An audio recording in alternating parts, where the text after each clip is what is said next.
Hello, hello, hello. Welcome to Critical Beauty. Hello, everybody. Mabuhay. Good morning, good evening, wherever you are. Thank you for watching Critical Beauty today, wherever you are. We are going to have an amazing chat group because we will be talking and discussing and criticizing and complaining and bitching about the latest Miss Universe video scandal that the whole world saw. So it's going to be a very exciting and thrilling moment.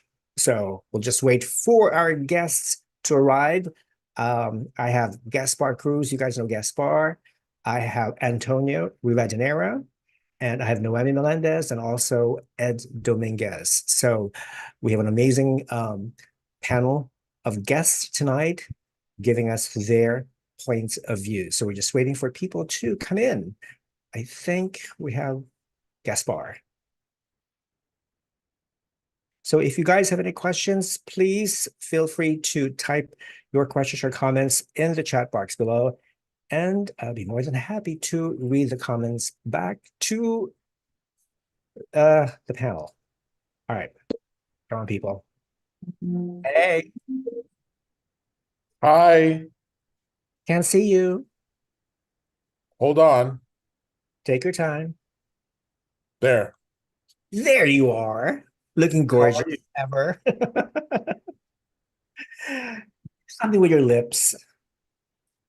Oh my God. No, I had an allergic reaction this weekend at the lake house and No my way. lips totally swole up. But you look fabulous anyway. Thank you. You always look good, darling. How are you doing? I'm doing fine. It's just very, very cold here in Boston. You know, I'm just looking forward to spring, which is about what? March? A month from now, like March 21st. I can't wait to start planting seeds in my garden so I can raise vegetables and flowers and all that lovely stuff. You know. Do you gardening? Nice. Do you garden? No. You don't? Why No. not? No. I don't think I'm talented. Oh, come on. Really? No. Antonio, hi, how are you? Hi, my dear Rafa. I'm good. I'm in Bogota right now for work. So What time are you? You're in Bogota, Colombia, right? Bogota, Colombia right now. Yes, 9:03 right now in So Bogota. we share the same time zone as in Boston. Yes, we are. Okay, could you improve your lighting because your face is like kind of dark? I think I can do it. I'm gonna try to move because I'm in a hotel right now, but I think I can make it. I can make it possible. Are you with somebody or are you alone? No, I'm on myself. Yeah. Let me try to make it pretty, make it better. I think now is let me play a little bit more.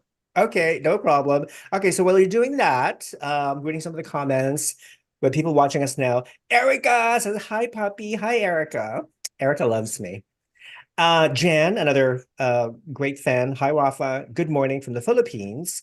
Brian, our dear friend Brian. Brian, come on, join us, please. I know you have a lot of opinion about the latest video scandal, okay? So I know you're busy with your Miss Grand U.S. Virgin Islands. The finals, by the way, will take place, I think, March 15th. Correct me if I'm wrong, but I believe it's March 15th. Okay. And have you guys seen Brian's contestants this year? They're gorgeous. Yes. They're wonderful. Lovely contestants. Lovely contestants, and we can't wait to see who's going to win the title. So Brian is doing an excellent job. Let me see. Alan says, hi, Boex. Boex is a Filipino gay slang word for gay people, basically. So yeah, all my lovely Filipino fans watching. How's everybody? Great. Antonio, ¿cómo está? Says Erika. Hola, Erika. I'm doing great. Thank you. Yeah. So she says, you're pogi. Pogi is a Filipino word for handsome. Of course, we all know Antonio is handsome. And you're getting a lot of marriage proposals, by the way, Antonio. I thought, what, sorry? A lot of marriage proposals. Oh, thank you. I love you. I'm already divorced and I'm not planning to get married again. So, oh, so you just enjoy the single life? No, I mean, I have a partner right now, but we are not going to get married. So, yeah, he's a divorce and also a widow. So we talk about that before. So. Oh, okay. Okay. But he's much older than you, right? Yeah, he's 51. He's 16 years older than me. Okay, well, that's not too bad. That's not too bad. Hi, Antonio. I'm Gaspar. Hey, Gaspar. Nice to meet you. Nice to meet you. You guys have not met? No, never. I never don't think met. So, Gaspar. Okay, Gaspar, Antonio, Gaspar. Okay. Where are you from? Where do you live, Gaspar? Houston, Texas. I'm gonna be in Houston actually for 6 hours on Thursday. Oh, that's so nice. Yeah, I want to go back my way back to Vancouver. So nice. Yeah, Antonio is a world traveler. He's been to so many countries in the world. I've lost count. Just Latin America is for work mostly. Hey. Now we have Miss Noemi Melendez. Hi, Noemi. Hi. Hi, Noemi. Hi, Gaspar. Hi, Antonio. AKA Sky Manager's iPhone. Just in case you guys don't know, it's Noemi Melendez. Noemi is the national director, or rather, should I say, used to be the national director for Miss Grand Cuba. You may want to explain that, honey. There's nothing to explain. There was a bidding war. So okay, there you go. There you go. So who's the new director now? Some Cuban guy, I think. Right, Cuban American. Someone that is not in pageantry, is very new and thinks that he knows. And that it's easy. It's not easy. No, it's exactly not easy and a lot of money. It's all about money. I'm telling you, it's all about money. And I think, well, Costa Rica has a new Miss Universe national director, right? Yes. And Shanice and Olivia Quito are actually flying to. Actually, they're flying right now in Costa Rica. I don't know if they arrived yet to attend the coronation of Miss Universe Costa Rica. So I think it's sad. I mean, we can talk about the video scandal, later on. But I think it's sad that the Miss Universe legacy is being erased since Anne JKN took over.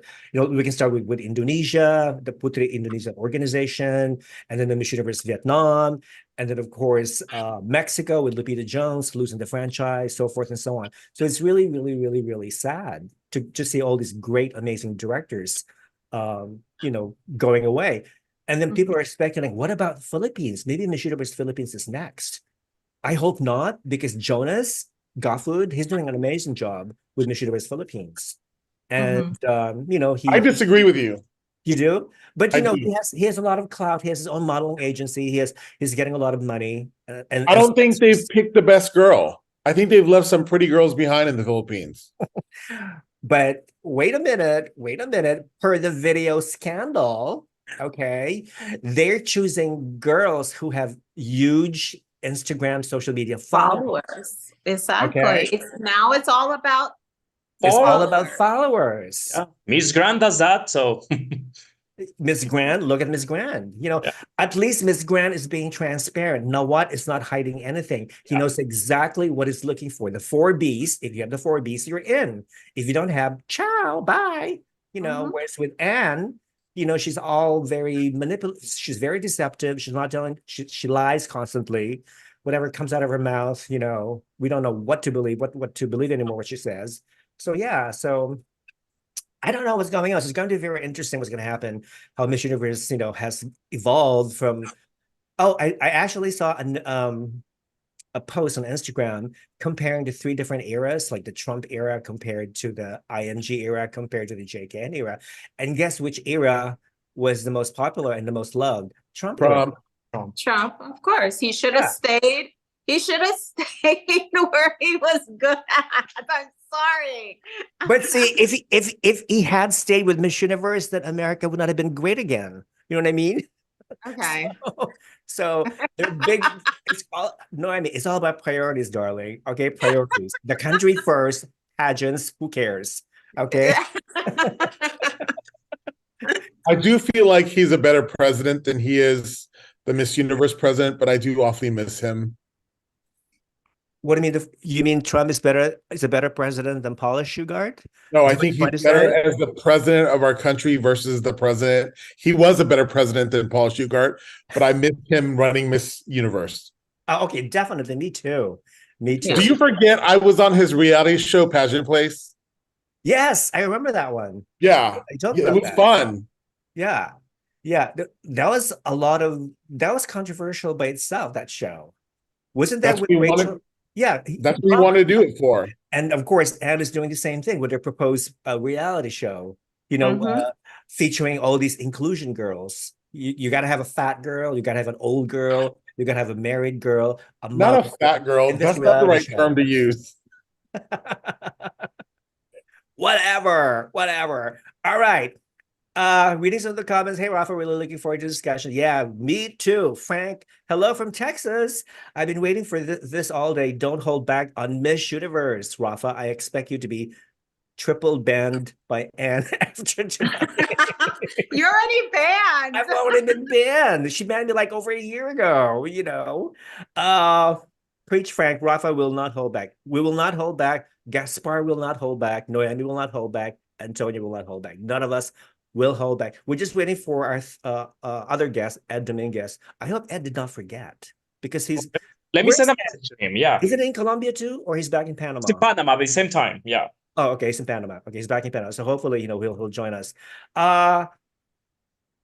Comment for Gaspar. Are you the Gaspar that trained the African-American woman who competed for many years in Miss Texas, and in her last year of eligibility tried out for Miss Oklahoma USA in the Miss USA system? She did. That is me, but she did not do Oklahoma. She did Arkansas USA. What's her name? Adriana Nelson. Okay, yeah, that's her. Jan, come on, let's be nice. Jan says, Anne is a very deceptive man. I think it's funny that she wants trans to compete, but not to win. But she's trans herself. So she's basically... How hypocritical is that? Like, how demented is very that? Very hypocritical. I've always thought that the reason why she changed the entry requirements was because just so she could compete herself. But no, after having seen the video, oh my God, she hates herself. She's a self-hating trans middle-aged woman. You know what I mean? It's like, what? What's going on, So anyway, we're waiting for Ed. As you know, we can start first. Okay, Ed, I hope you guys did your assignment, because I gave you all these issues and topics that we can talk about.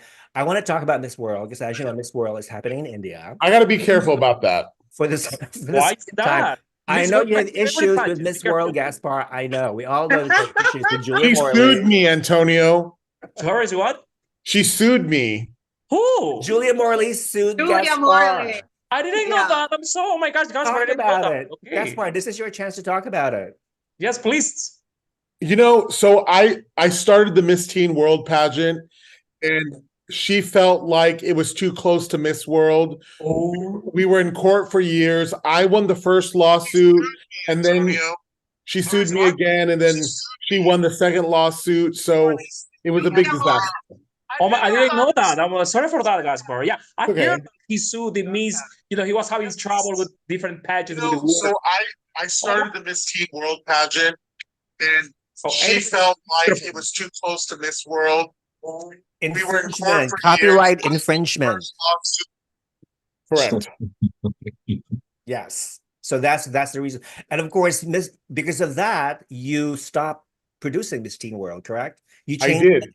You changed the name to Miss TEEN, which stood for something empowering. Something. Exemplifying excellence nationally. There you go. And now there's another Miss Teen World pageant, but apparently in the country they're having it, they can't be sued because they don't practice trademark law.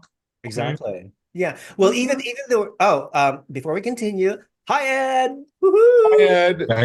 Can you see me? Can you hear me? Yes, we can see you. Okay, great. Yeah, we like your bachelor's pad in the background. So this is a place where you come to die. No, really?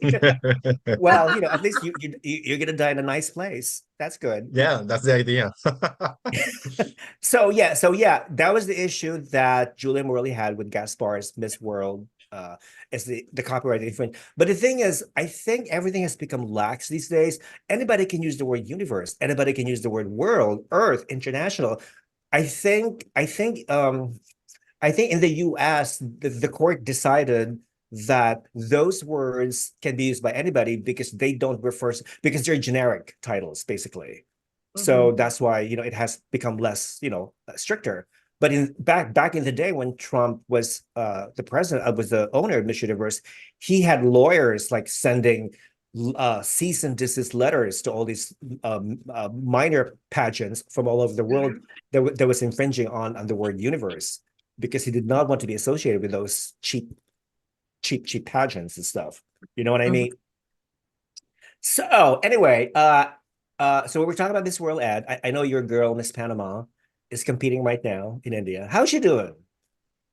Have you heard from her? We're ready into Miss World. Are you finished with the whole other thing? No, we're starting with the most boring stuff first, and we're going to work our way to the most exciting. Because we want to keep all the audience in suspense. You know what I mean? Well, actually, she's having a great time. I'm really happy that she's happy. I think that Miss World has surprised us a little bit in terms of social media content. This is still a long way to go. I know, when they have the fast tracks, a live stream will not kill them. Of course. Because, we are used to be getting the information in real time. And it's a pain when all the girls start like posting like, oh, I made the top model finals. And then you have to find out who posted them, and the Miss World posts on the next day. But I think it's an improvement. So it's looking great. I mean, I've been a director for 8 years, and this is the first time actually that I see them have so many events and use so many of the clothes that we packed for them, because normally the girls come back to their country and they don't wear half of the clothes. Right. So this time it's like they're having events that were not in the itinerary. So I think it's nice. Yeah. And don't be offended, but that is the most boring pageant in the world to watch. No, there are a couple who are more boring. Yeah, but it defined as a very boring. And actually, the 3 weeks, I love it. We have competitions like every day. I love that. Miss Universe preliminary. Gaspar, I forgot to warn you that Antonia is the most ardent fan and follower of Miss World. So I've had 3 United States representatives go to Miss World, and they hated every moment of being there. Well, honey, a lot of girls hate Miss Universe too, so we cannot talk about that. My last girl that went to Miss World, when she landed, the chaperones picked her up at the airport, and they told her, Julia Morley hates America, so you need to enjoy yourself and eat all the food and have a good time, because you probably won't place. What year was that? Lisette Diaz was, I think, 2005. Oh, 2005. Okay. Oh, okay. I know. Okay. Yeah. So I was not a director back then. I mean, honestly, like when you really compare, if you really want to do an intensive, thorough comparison of all the major pageants, like, okay, let's start with comparing, Miss World and Miss Universe, because they're pretty much have the same age. Honestly, scandal-wise and controversy-wise, Miss World beats Miss Universe in terms of scandals, corruption, and controversy. In the history, yeah. Okay, so that's the truth.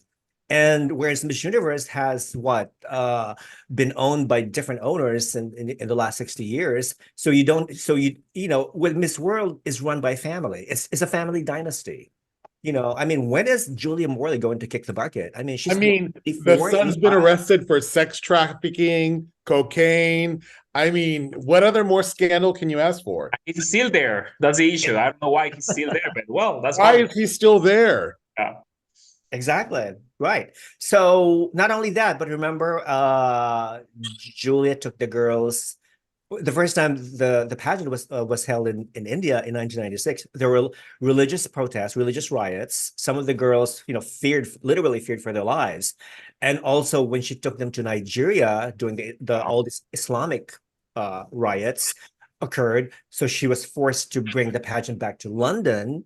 And then, of course, again in Puerto Rico during the COVID pandemic, I mean, she basically endangered the lives of the girls, which explained why the pageant was postponed like twice or 3 times or whatever. So yeah, so there's a lot of like weird stuff going on, and I really think she's a figurehead. She's not really running the show. I think it's her son, Stephen. That makes it more scary. Yeah, he's the one who's running the show. She's just a figurehead. And it's so sad to see her too, standing right next to the girls, because she kind of looks very frail. Yes. And her posture through the years has sort of like, she's now kind of like slouching a lot. It's just so sad. So when is she gonna go retire? So anyway, someone sent me a picture with one of the girls, and her hand was like 6 times the size of the other girls. Is she swollen or something today? I think so. I think that's what I heard from Enrique. Enrique said that she might be sick. Hopefully it's not COVID, but something else. But we'll see. Okay. Julia never continued with a teen pageant. What a waste of time and money. Did she have a teen pageant? Part of the lawsuit was that she was supposed to have a teen pageant within 8 months, or the lawsuit would be invalid. But at that point, I'd already changed the name. I had all new contestants. I didn't want to go back and contest it again because I didn't want to spend any more money on the lawsuit. Sure. Yeah. I hear ya. Okay, Ronaldo says, hasn't Nawat sued Mr. Grand International too, saying he doesn't do male pageants? I think it was just a threat. I don't think he actually has sued yet. I think he just sent a cease and desist letter or whatever to his lawyer. But yeah, Mr. Grand International, we all know it's a scam. We all know it's one of those stupid. Okay, this is one thing that really bothers me. Why do all these male pageants ride off the coattails of the Miss versions? Like, like Miss Grand International and Mr. Grand International. You have Miss Intercontinental and Mr. Intercontinental. Like, what's up with that? Like with Miss. But the same as with the teens. Teen pageants are the same thing. Yeah, exactly. They're riding off. Hey, I was the first one. No, but I'm not talking about you. I'm just saying, now there's like Teen Grand International and Teen World and Teen International and Teen whatever, Earth and Teen Globe. Yeah, I mean. Yeah, Miss Global Teen and Miss Globe. You have all these names that they all sound like Miss Globe, Miss Global, Miss Global International, Miss Global International, like whatever. Gaspar, look, guess who's watching? Our dear friend Richard James White. Hi, Richard. Hello. Hi, Richard. How are you? Hi. Okay, so going back to Miss World, so the girls are having fun in Mumbai. Soon, I think they will leave. I don't know. They're still. Are they still in New Delhi? I think they're still in New Delhi, right? And they're flying to Mumbai. They go to Mumbai. They're going to Mumbai, where the finals is going to be held. And they've had 2 challenges so far. The head-to-head challenge with 5 finalists: Botswana, England, Lebanon, Nigeria, Zimbabwe. I saw all these challenges, these girls speak. Of these top 5, the most beautiful for me is Lebanon. Lebanon, yeah. Yeah, most beautiful for me is Trinidad and Tobago. But she didn't make the top 5. We're talking about the top 5. I couldn't watch it. Challenge. But to me, Lebanon, I think, deserves to win this challenge because she's beautiful. Second place for me is Botswana. She's very articulate, but she doesn't have that charisma that Lebanon and all the other girls have. So for me, Lebanon is the winner, and I hope she wins. Now for the sports challenge, Croatia, okay, she won, followed by Chile and Peru. So those are the challenges that have been completed so far. And I think there are other challenges like the top model, the social media. And let's talk about Mobstar app that the girls are using. How sad is that? Nobody uses Mobstar anymore. No one, yeah. I don't know why, everybody will use Instagram now.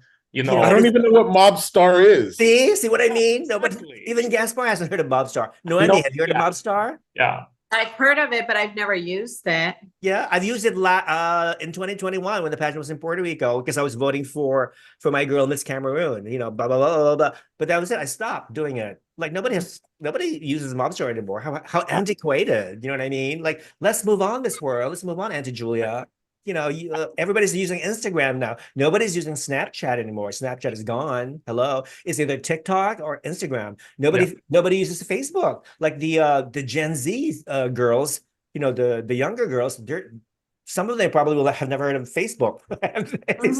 It's true. It's true. they're all into Instagram and TikTok now, you know. So we'll see. And I saw something that I really missed this year, the Miss World competition, is the head-to-head challenge, in the way that we this year we didn't listen each girl talking. And that's why, you know, for me it's very sad, because I like what I used to like about Miss World, like every girl have the chance to talk and you listen to, you know, what they have to say, the beauty with the purpose project. And this year we only listen the top 25s. So that was kind of sad, and it's kind of gonna be very difficult to, you know, we don't know how they speak, how, you know, to kind of see who may be able to be in the top, right? So that's the only thing that I really miss about this year.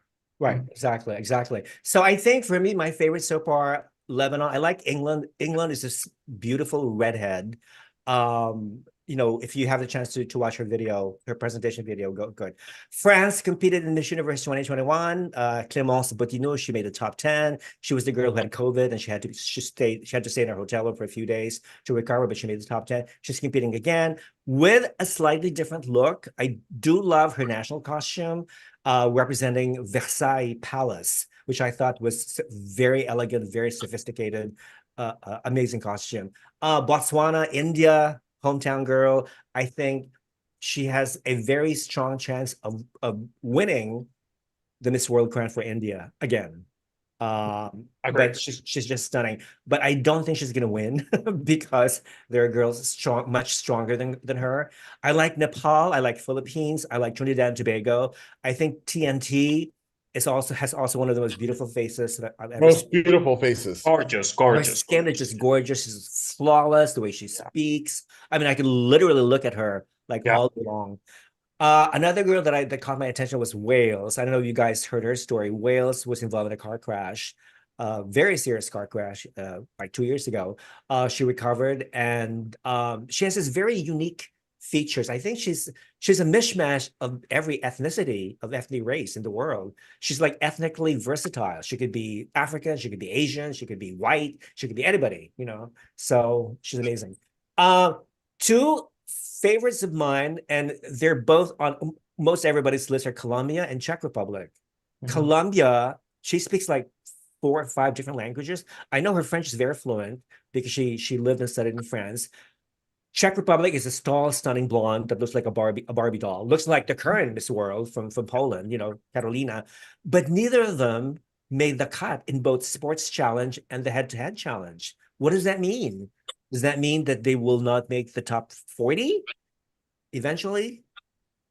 Ed, what do you think? They changed the scoring system every year. Do you remember that about 15 years ago, they started with the leaderboard, and then the girls would accumulate points. And even if you won a fast track, it didn't mean you went through the next phase. So if I recall, when they chose the top 40 in Puerto Rico, there were a good quantity of girls that didn't place in any fast track, including Carolina herself. She only placed in one. Model, yeah. Okay. Which was the top model. And for example, you had Miss Cote d'Ivoire. She won 3 fast tracks. She placed in all of them. And then she just ended up in 3rd place. So I think at this moment, we should not take that in account. I mean, we could get an idea of who's the winner going to be, or who they like, but I don't think it's relevant at this point. Yeah. Because there's still a lot to see. It's just too early. Yeah, it's just too early. Of course, the winner will always be in the top model. What, Gaspar? I'm sorry, what?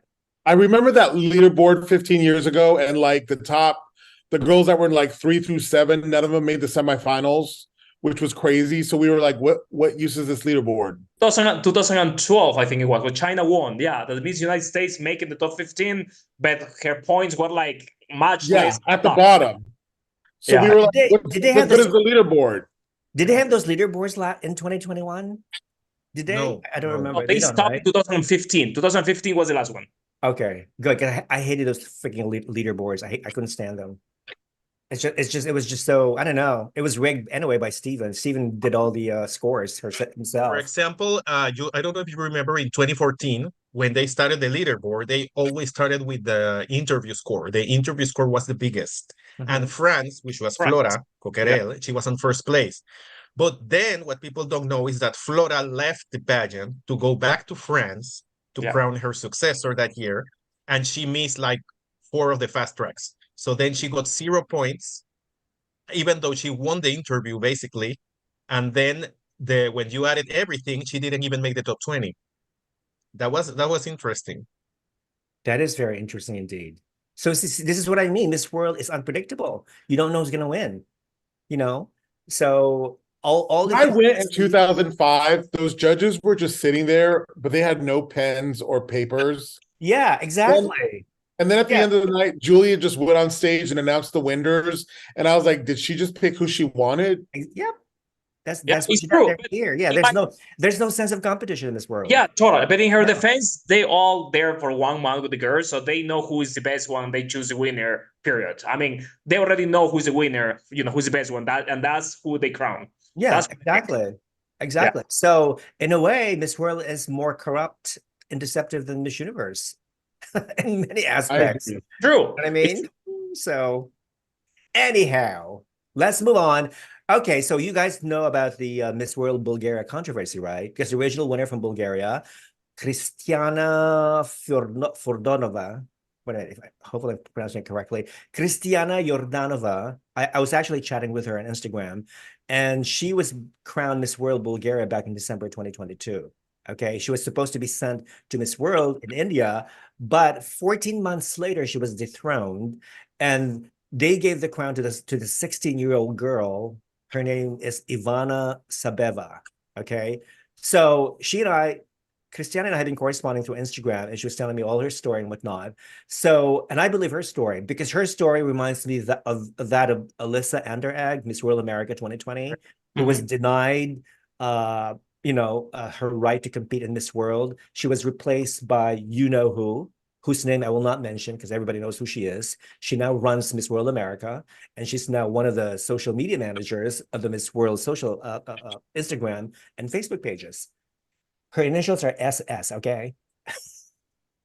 So look it up. So anyway, so for Miss World Bulgaria, she told me that her national director represented her in such a very negative way, calling her a liar. You know, she's interviewing with all these different pageant pages and lying to them. So guess who sent me a message? Her national director herself. The same message that she had sent to all the different pageant pages. The national director's name was a former Miss Universe Bulgaria. Her name is Veneta Kresteva. Look her up. She looks like a hoe. Veneta Kresteva. Okay, that's her name. Okay, so anyway, this woman, this Veneta, told me that Kristiyana has been lying to all these pageant pages, and that we're going to do everything in our power to take action, meaning she even threatened me, okay? Like, girl, okay, you're in Bulgaria, I'm in the US, okay? We believe in the Second Amendment. Do you? Okay? Where are you going to get no Second Amendment where are you anywhere going to else in the get the world. money to sue me? Okay, I'm not defaming you. I'm basically paraphrasing what Kristiyana has told everybody. Okay, I haven't said anything new. I'm just basically defending her. Okay, so I asked this blonde bimbo Veneta, listen, could you provide me with a copy of their contract between you and Kristiyana so I can judge for myself? So, but she didn't. She basically said that, oh no, stop spreading all these rumors, blah, blah, blah, blah, blah, blah. You know, it was just so pathetic. It was very, very pathetic. So the fact that she could not provide me with a copy of the contract speaks volumes of her deceptive and unethical practice. Okay, so bye, Veneta. I don't want to see you. Question for you, Well, Rafa, I haven't said anything about this situation because as a director, I know that every story has two sides. So if I don't have any proof or whatever, I cannot just side with one and make assumptions about the other. Maybe she's right, maybe she's not, that I don't know. And I tell you this because I had that happen to me. You know, I had that, like, I've had former contestants go to the media and spill things about me that aren't true, or that they had a right to something when they didn't. So it's a very delicate situation in this case. Do we know why she was dethroned? No. what I do agree is that the way that they did it was not professional, because this is the same thing that happened to Alissa Anderegg, Right. that they dethroned her. They didn't dethrone her, they just replaced her, and she didn't even know. And that is Exactly. something that you should not do as a director. So in any case, they failed to provide the proper communication. So that I can support that one. But the rest of the story I'm unfamiliar with. Yes. I mean, don't you think though? I mean, see, this is the thing, because why would you crown a girl to represent Bulgaria in this world and then take away the opportunity without giving a proper explanation? It doesn't even make a sense. There's no logic, there's no reason. They just dethrone her. Now, that girl's money, the new one's parents had money and paid for it. I was gonna say that, because what happened was that I hooked up Kristiyana with Alissa, and the two girls connected, hit it up together. And Alissa told me that she believes Kristiyana, because what happened to her pretty much happened the same thing to me. So and Alissa thinks that 16-year-old girl comes from a wealthy background, so it's probably her family who bought the crown and maybe bribed Veneta, the national director, with the money. But Rafa, my question is, okay, let's say that they dethrone Kristiyana. Why they don't crown the first runner-up, and why they crown this 16-year-old girl who show up just for nothing? Because the first runner-up comes from a humble background. They don't have any that's the thing, you know. If that would be the throne, it would be for the first runner-up, not for this girl who just show up, you know. So that's kind of like the, you know. Yeah, and funny thing too, because Kristiyana told me that how in the world could when she was actually interviewed by an Indian pageant blogger, she said to the Indian pageant blogger that how in the world could they possibly pick a 16-year-old girl with with not enough life experience?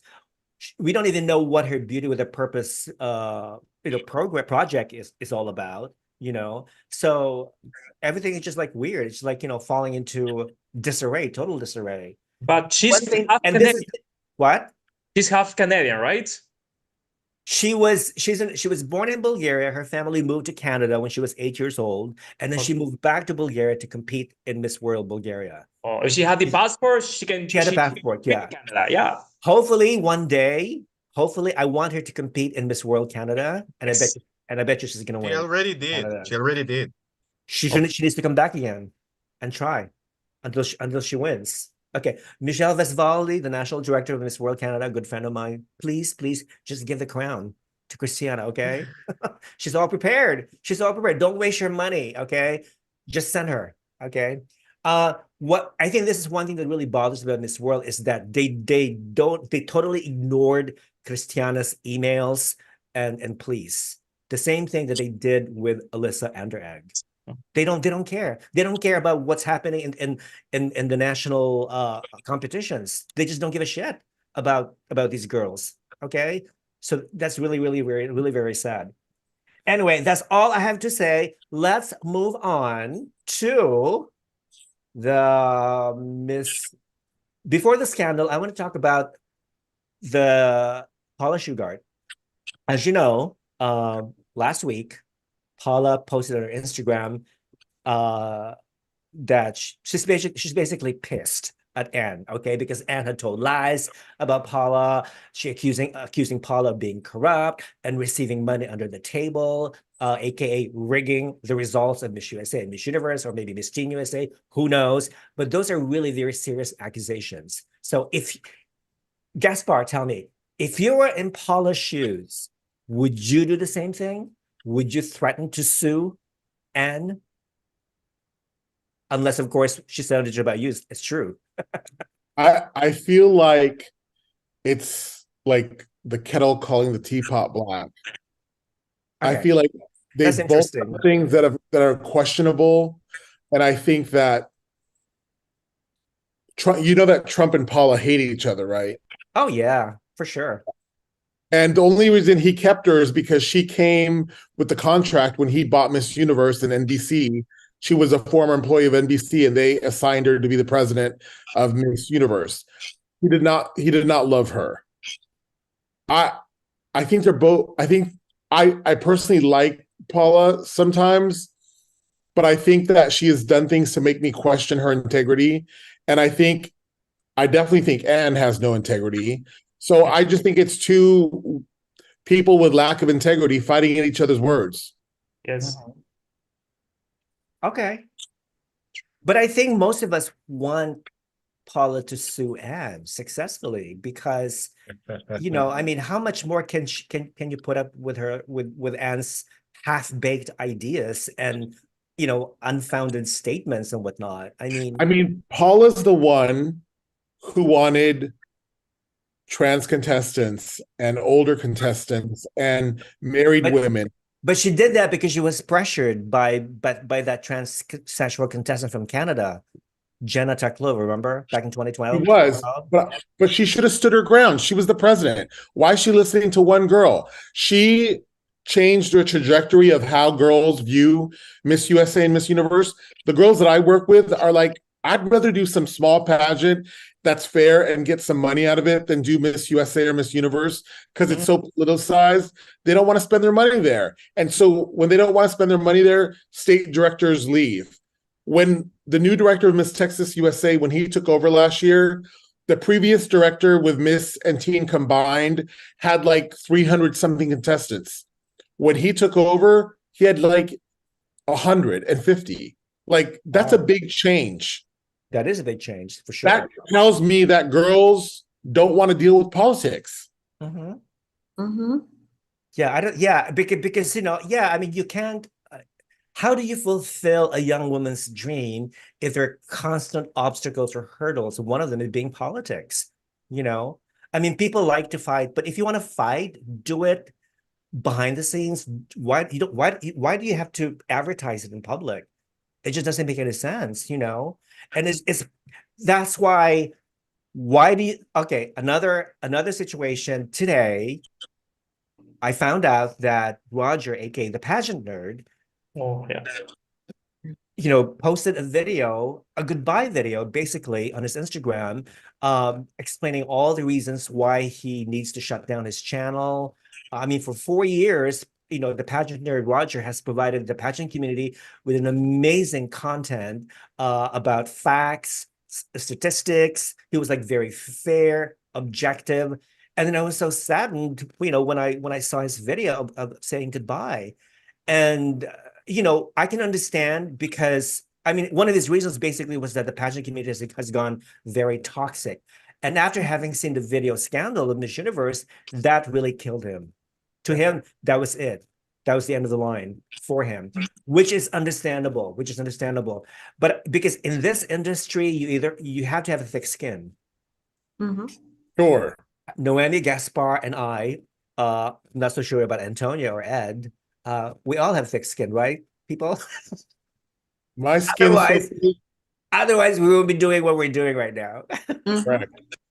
You know, but I think I really feel bad for Roger. So I sent him, you know, a personal message stating, you know, listen, we still love you. I think you've been an amazing contributor to the pageant community, and I hope this is not the end. I hope you'll come back even stronger because we really enjoyed his video. And remember, in the beginning, it was a faceless channel. It was just his voice.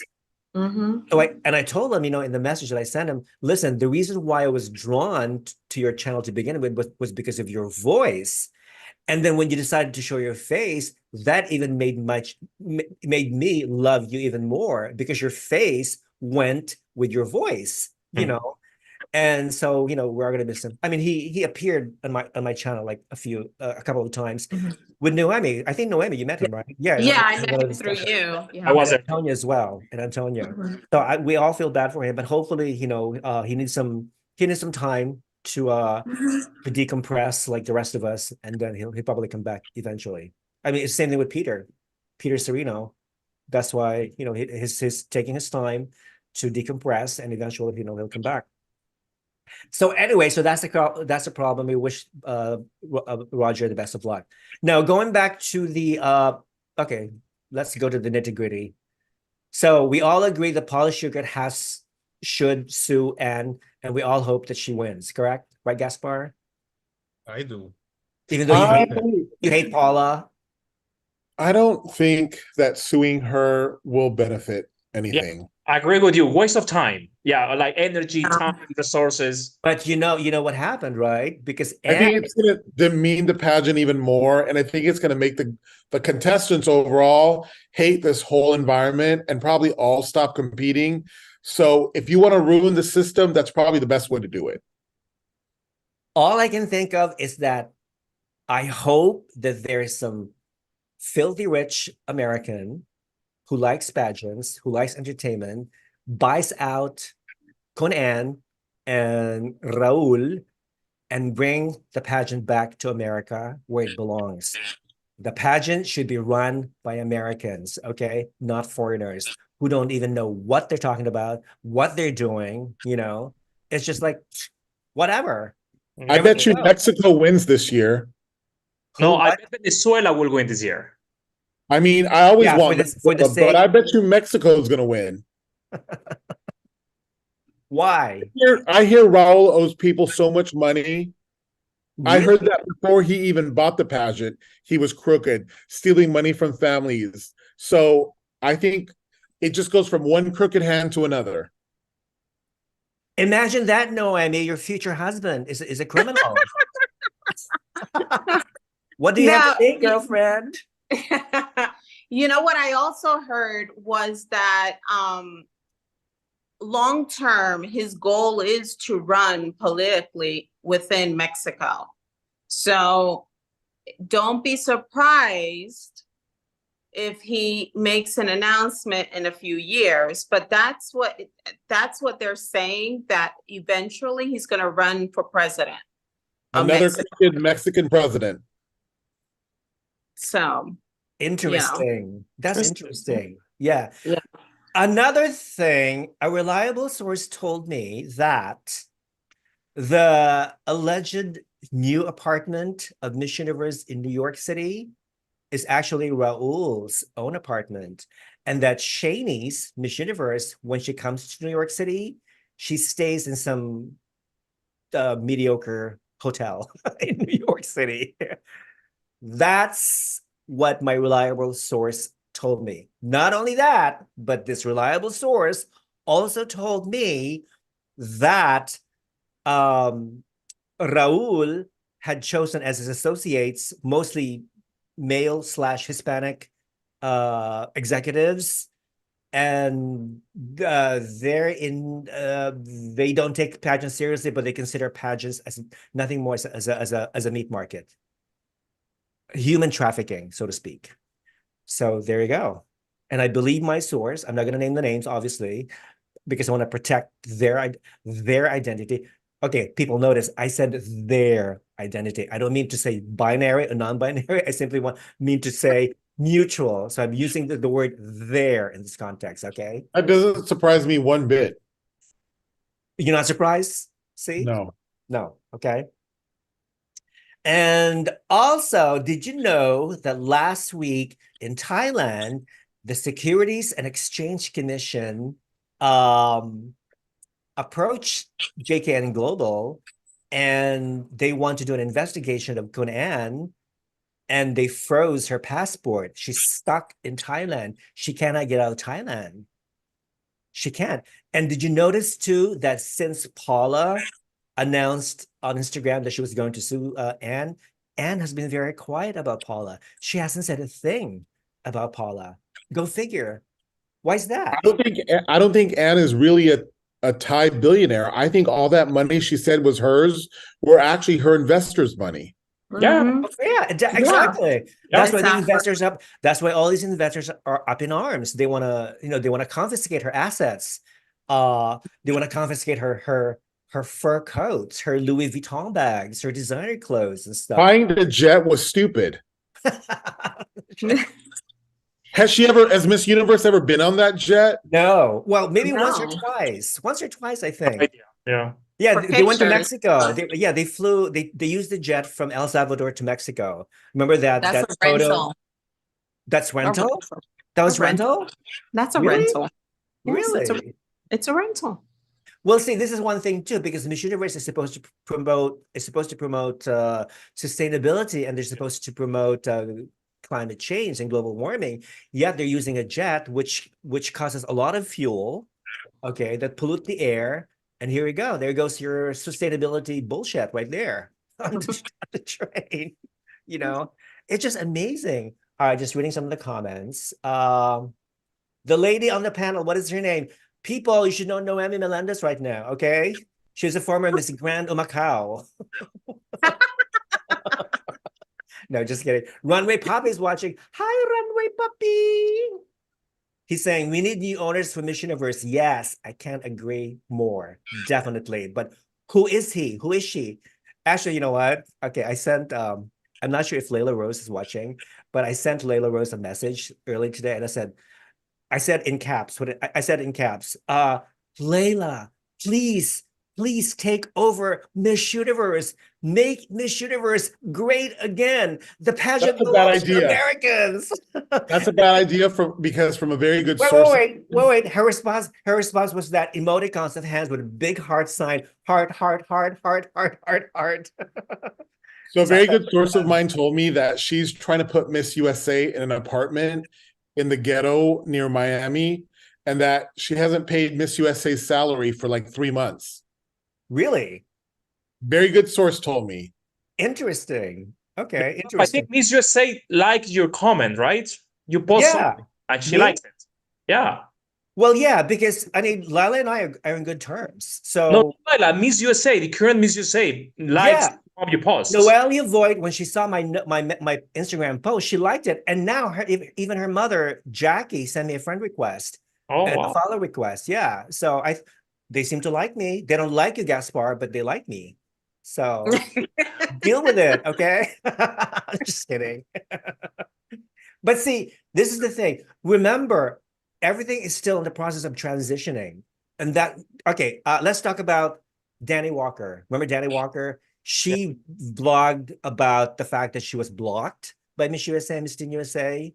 Okay, so I thought I was blocked by Miss USA. So what I did, rather than causing drama on social media, I messaged Laylah directly and I told her, listen, I don't think I can access Miss USA and Miss Teen USA. Did you guys block me? And, oh, wait, no. According to our records, no, you were not blocked. But she took the time and the effort to consult with her social media managers. They fixed the problem. Apparently, there was a glitch during the transfer because Miss Universe still controls both Miss USA and Miss Teen USA social media accounts. And then like 10 minutes later, the block was removed and I was able to access. And she PM'd me, hi, Rafa, this is Laylah. Are you still blocked? No, I'm blocked. Thank you.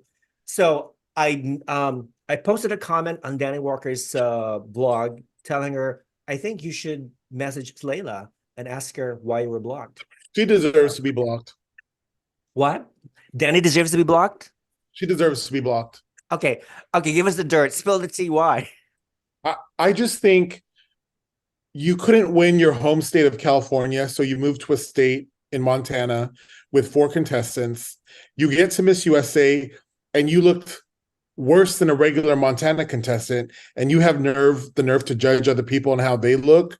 You deserve to be blocked. All right. That's just my opinion.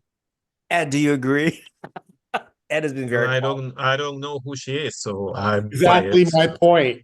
Dani Walker, one cares.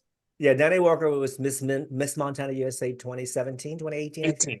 2018. Yeah. She did not make the cut, but I subscribed to her blog and I've been watching some of her blogs, and I think she's a good vlogger, I believe. Did you watch the last video? That she was very honest, and I like her. Yeah, she's like, she understand that Miss Universe a business. She understand that she couldn't agree about the hypocrisy about please compete, you're welcome, but you're not gonna win. So. Exactly. Yeah. I mean, I've never met her. I've messaged her a few times, asking her, would you like to do a collaboration together? But she never replied. And so you know what? Okay, fine, whatever. You do your business and I'll do mine. But I don't have any, nothing against her because I like the way she vlogs, and I think she's very honest. So that's good. Other than that, what else is going on? I love Gaspar's raw opinion. Keep it up.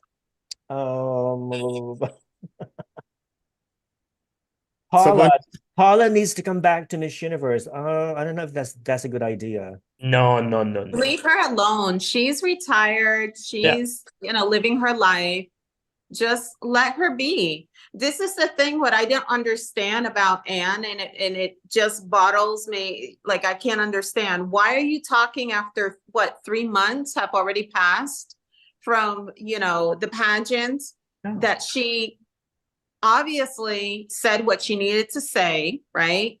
And be done. Why didn't you react at that moment? Why did you react 3 days, 3 months later? And then it's like bringing back all of that up to the surface, unnecessary. Yeah, unnecessary. It's like, girl, let her, she's gone from the company. Let her be.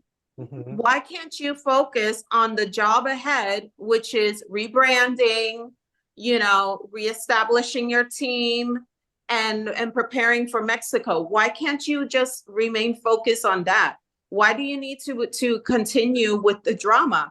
Mhm. What it does is it creates more issues. Yeah. You want more girls to compete? This is not the way, because this is a turnoff for many contestants to compete nationally and internationally. It really does, because when you look at it, they're like, oh my God, do I really want to be in this drama fulfilled? It's like one says one thing, the other one says, they interviewed Raul last week when the whole video exploded, which was the clips that I sent you, Rafa. Mhm. And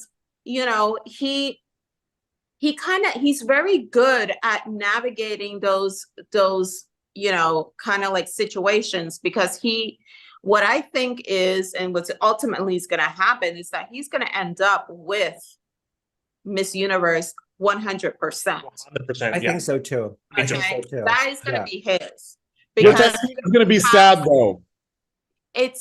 he already has everything lined up. So Yeah. this is eventually, this is what's going to happen. Mhm. And he has his staff. The staff is mainly Latinos. Hello, basically they live in Mexico, almost all of them.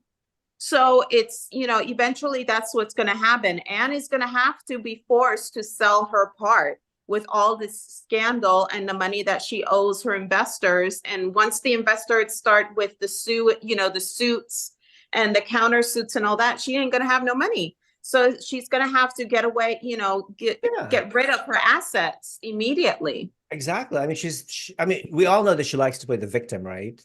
Yeah. Every time. Yeah. Yeah, but she's not looking like a victim. She's looking like, unfortunately, she's looking like a bully.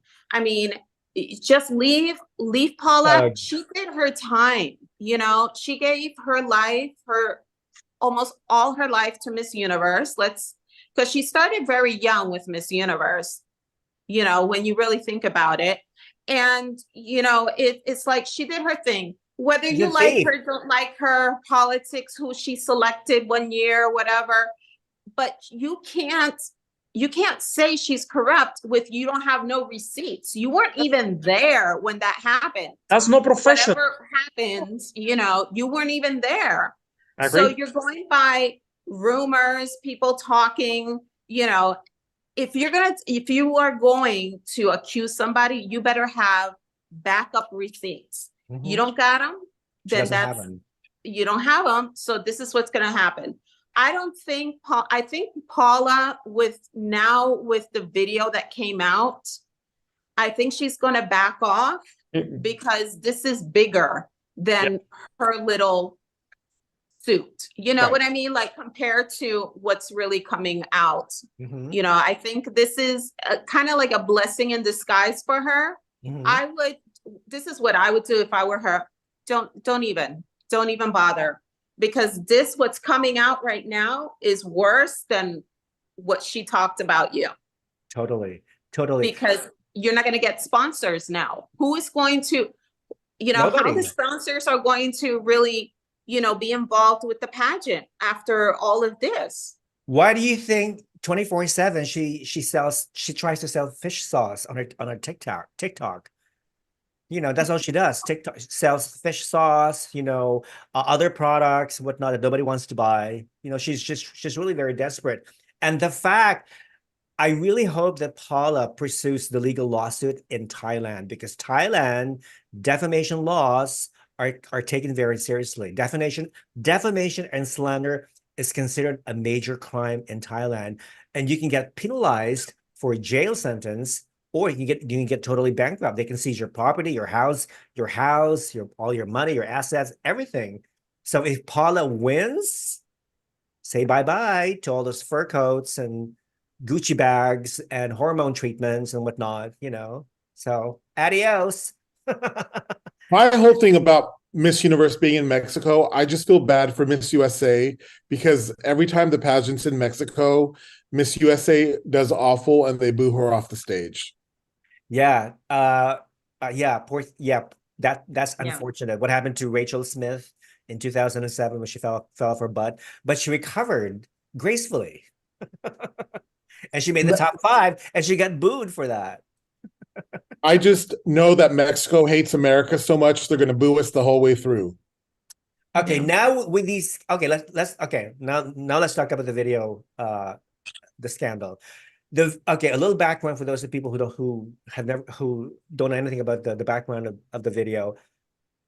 Mexican employee by the name of Rodrigo Goitortua, who happens to be a model and a fitness expert by profession, was employed by Raul supposedly to take care of the financial / business aspect, in Mexico, something like that.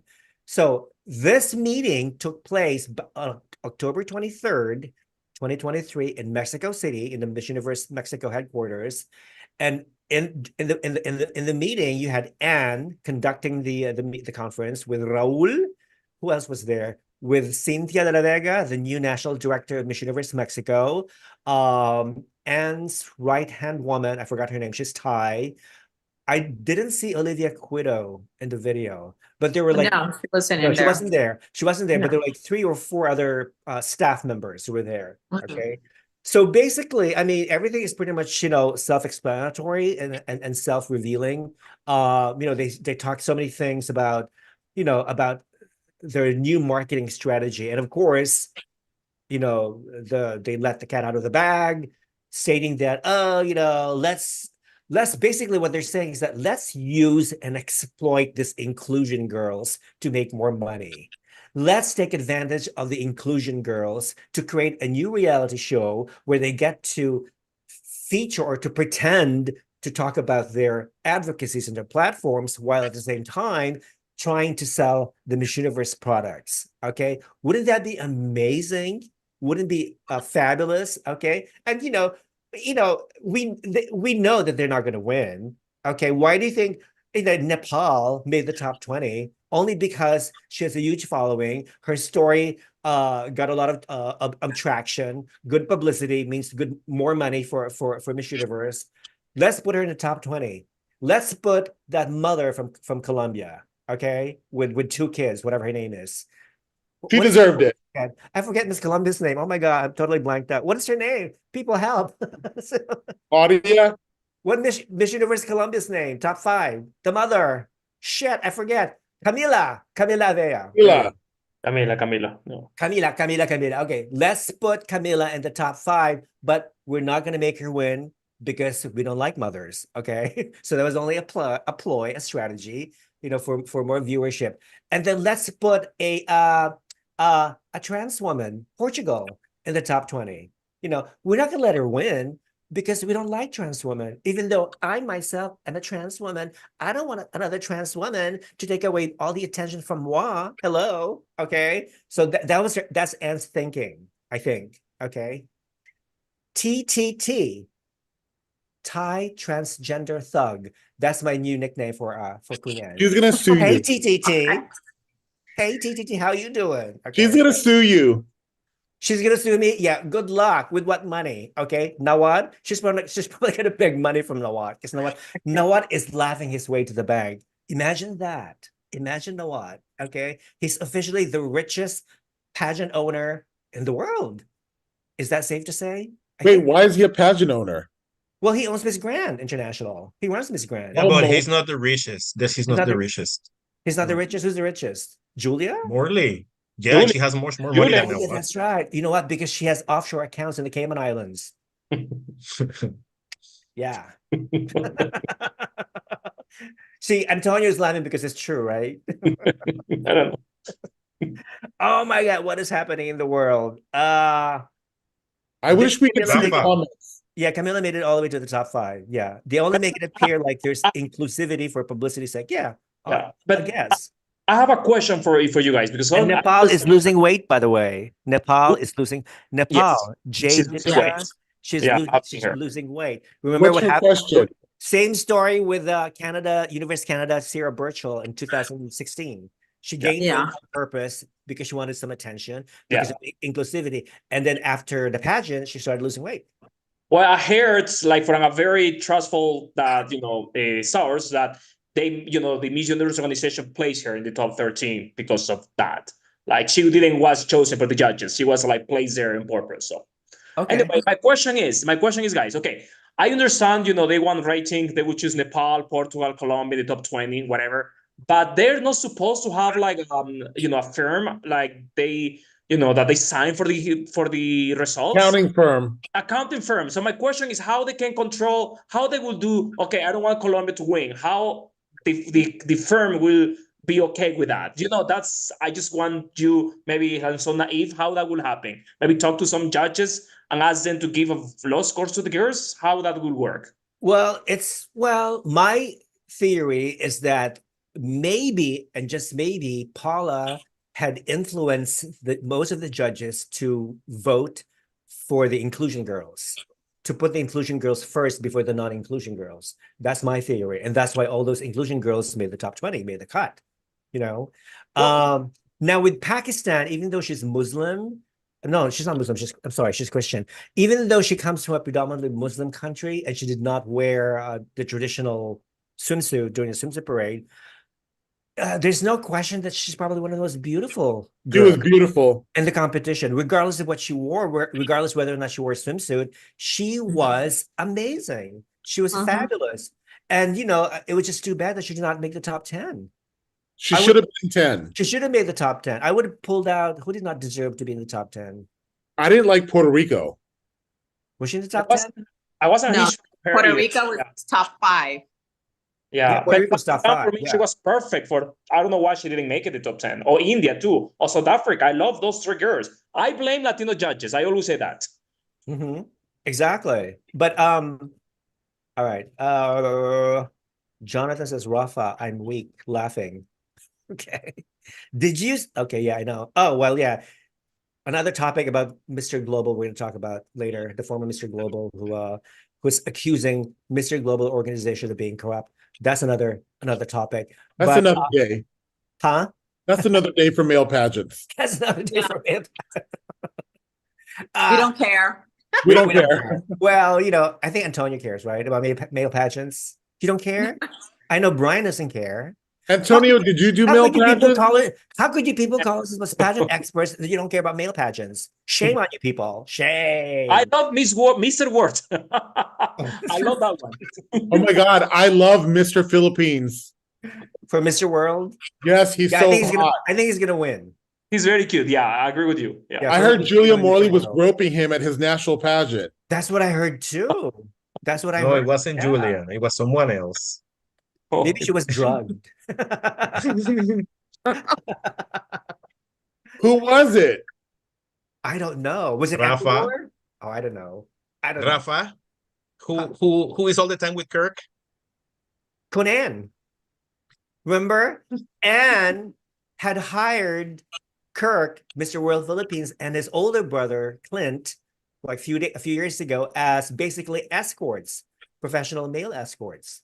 And there are videos everywhere with the three of them, where the three of them were in a bathtub naked with bubbles covering their private parts and whatnot. Yeah, but Conan had hired those 2 brothers to be her professional escorts. Professional hoes. Wow. But But when she was asked, but when she asked, did you have sex with any of those brothers? And she would say, her response would say, oh no, I treat them as my little brothers. That's what she said. They're just my little brothers. I just love them to death, Yeah, whatever. Wow. Anywho, Rodrigo Goitordua, this Mexican dude who leaked the video and which was posted everywhere in the Spanish-speaking world and then trickled down to the English-speaking world, he basically said that Raul sent him death threats, okay, because Rodrigo had not been paid for his work. So he contacted Raul begging to be paid, but Raul said, sorry, you don't deserve to be paid. I'm gonna sue you, blah blah blah. And then Raul, with his friend named Salvador, called Rodrigo while Rodrigo was with his family, and this Salvador dude basically sent a death threat to Rodrigo, telling him, listen, dude, if you don't stop with your nonsense, we're gonna have you killed. So it was recorded. This phone conversation was recorded, and that's why Rodrigo was forced to file a lawsuit against Raul and his company, basically because for non-payment and also for threats. So everything is pending. So that's why Rodrigo said during the interview with the Mexican TV that he cannot really divulge all the other details because they're very delicate. So there you go. It's just so sad what's happening. It's just so sad. I believe him though. I believe him too. Why would he lie and risk his life, by saying all these things? It doesn't make any sense. Why would he? What would he gain from it? Money? I don't think so. No, I don't think money. I mean, money is important. It's great, obviously, Rafa, to survive. you know what's fishy, Rafa?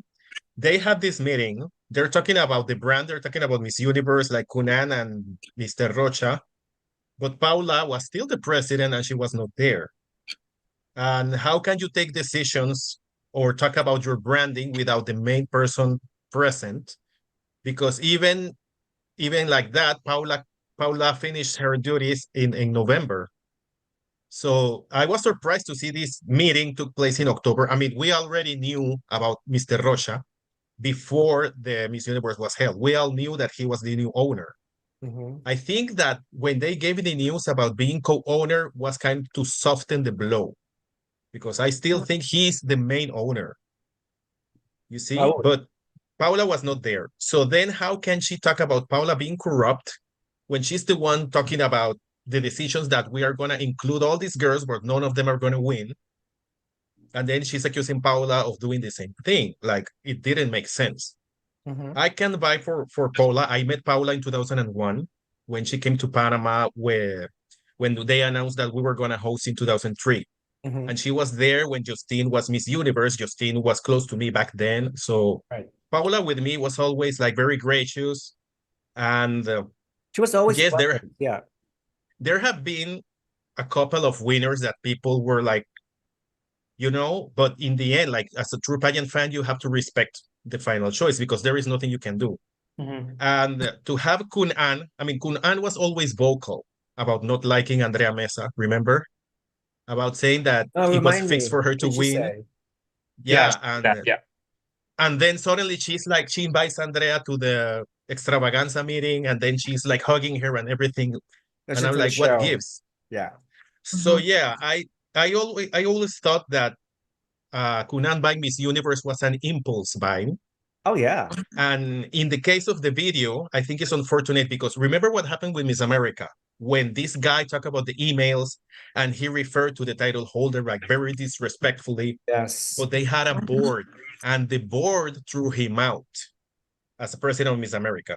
But in the case of Miss Universe, I don't think there's such a board. No, yeah. I think it's only the two of them. No. Raul and Anne basically gave themselves the titles that they have right now. Yeah.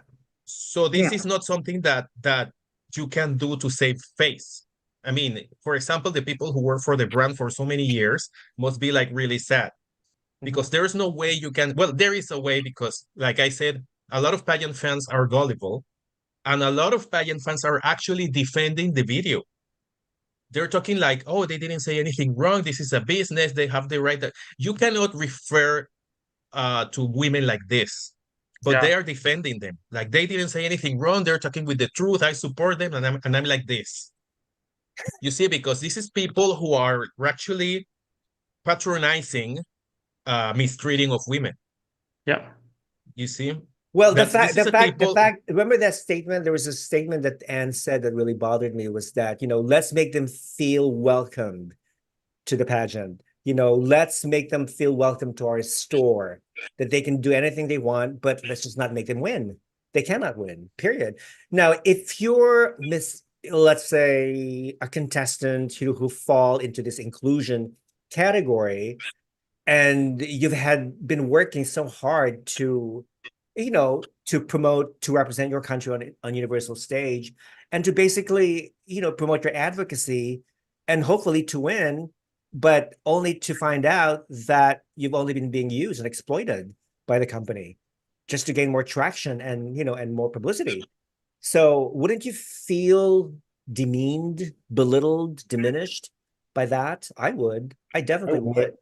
Because they make me feel as if I'm worthless just because I fall into this inclusion category, which is very, very ironic. In the beginning, they were promoting all this inclusivity because we feel like the girls, all these inclusion girls deserve respect and worth. But now it's the opposite now. They basically This is the thing, Rafa. This is the thing. They did the whole inclusivity thing was obeying American laws. Because Miss Universe was an American company. That is when they realized they could not discriminate against transgenders or mothers because of the American laws. But what happens now? The Miss Universe American headquarters are closed. They are gone. They let everyone go. They are now based in Mexico. So, of course, they don't care about anything. This is something that should be disclosed for people to know. But, for example, why do they keep Chinese in New York? I don't know. Those headquarters are gone, and they haven't announced yet that it's going to be in Mexico. Remember when they opened the building and it said Miss Universe, not Miss Universe Mexico, everybody knew they were moving to Mexico. They don't have the same discrimination laws that they have in the US. I am unfamiliar with Mexican laws. I am unfamiliar if Miss Universe is going to become an official employee, or they're just going to keep her like on a tourist visa or during those months. But with Miss Universe, it was different. And there was going to be if Miss Universe kept being American, they had to start, they would have to start accepting biological men, because you could not discriminate against sex or gender or religion or whatever, according to the Employment Act. That is why they started accepting all these kind of women. And now I don't know where this is headed. I mean, they say that they want to keep accepting them, but now with this scandal, what's going to happen? Look at the national level. Look at what happened with the Philippines. The publicity that this 69-year-old woman got, like it was incredible. She made the top 10 in her regional contest. In the end, she didn't win. She didn't win. This is the thing. This is what you were talking about. Like if they don't know if they're using them, they don't know if they should win based on their condition. A lot of the other contestants feel like there's an unfair advantage if you disclose your condition. For example, transgender women. I mean, they say Angela Ponce was the first one. I don't think so. I'm sure there have been transgender women like all over the years. We just didn't know. I heard there was a few in the 70s that we just didn't know, Or in this world, exactly. For example, like there are transgenders who prefer not to disclose their situation or their, they don't disclose it. But in a pageant like this, if you don't, like, you end up losing because they prefer like you to say that you are a transgender, and then you get an advantage. Like what happened with Miss Nepal, with Jade, like the whole curvy body thing, it got her an advantage, and people started rooting for her, and they didn't care about the other contestants. So there is a kind of like 50-50 like advantage and disadvantage in this whole inclusivity thing, because even though they said that these contestants might not win, they are getting all the attention, they are getting all the spots. Exactly. So it's kind of like a bittersweet situation for all of us who've been following Miss Universe like forever. Exactly. Yep, you're right. My good friend from Singapore, Sabrina Solomon. Sabrina, I think she's watching. Hi, love you. She actually sent me a private message explaining her side. I asked her, can I read your comment during the live chat? She said, sure. This is what she said. It's so crazy what is going on. In Anne's defense, this whole inclusivity is just tokenism created by Paula and Amy Emmerich, the former CEO, before she even took over. There was no way she could reverse their rules with countries already allowing the same. So this is no shock that they would never win. Besides, the ones who really destroyed Miss Universe was Paula and Amy. Anne was just more vocal and has more enemies to do all these leaks. I would love to be a fly on the wall when it was Paula and IMG calling all the shots. I bet our eyes would roll. She says, I rather have Trump. Honestly, he ran the contest very well despite all the haters. 100% true, totally true. Frankly, this is her last statement. Frankly, I rather have men running the contest. Women just cannot get along with each other, especially in business. So much bitterness and hate, the need for power to be tougher than men. I never trusted Sweetie Pie Paula, especially when Trump left and she called the shots with IMG. I'm sure she has more skeletons in her closet compared to Anne. Oh my God. So thank you, Sabrina, for your frank and brutal assessment of Paula. And the pageant should be run by a bunch of gay men. Yeah, but they're all gonna be very catty though, because all gay men are very opinionated, except me. I think we'd be all Rafa, here we go back to the thing. Like people think that Paula or Amy was there for like what, 3 months? 3 months, 2 years, I don't know. Yeah. That they pulled the inclusivity out of their butts. And like I'm saying, this had to do with Employment Act, like Miss Universe being an American employee. It had to do with that. So a lot of people around the world, they fail to grab that concept. And you're American, Rafa. You know how this woke movement was killing pageants. Like if Trump was still there, even with all the controversies, like people started criticizing the way the pageant was handled in America. Because the rest of the world, you know, we like to watch beautiful women and we don't care. Yeah. But in America, the Miss Universe brand started suffering because it was being called like misogynistic and sexist and everything. So they had to change it, but based on American values. So that's why it started to change. So this is the thing. So let's assume that if Raul buys out Anne, and eventually that would mean that Miss Universe organization will be 100% Mexican owned now with Raul. Should he succeed in buying out Anne, do you think he would reverse the entry requirements? He would return to the old requirements? Do you think it's too late? And even if it did that, do you think it would cause even further damage to the brand? I was just wondering about that the other day. What if that happened, really? What if he actually returned to the old requirements? No more trans, no more married women, no more divorced, no more pregnant women, no more old women above 28, whatever. It would be a prostitution ring. It's going to be a prostitution ring. But there's a market for everything, Gaspar. There's a market for married women. There's a market for trans women. There's OnlyFans. There's Pornhub sites for all these sites. I think. You know what I mean, Jelly? I think that should Raul reverse the rules.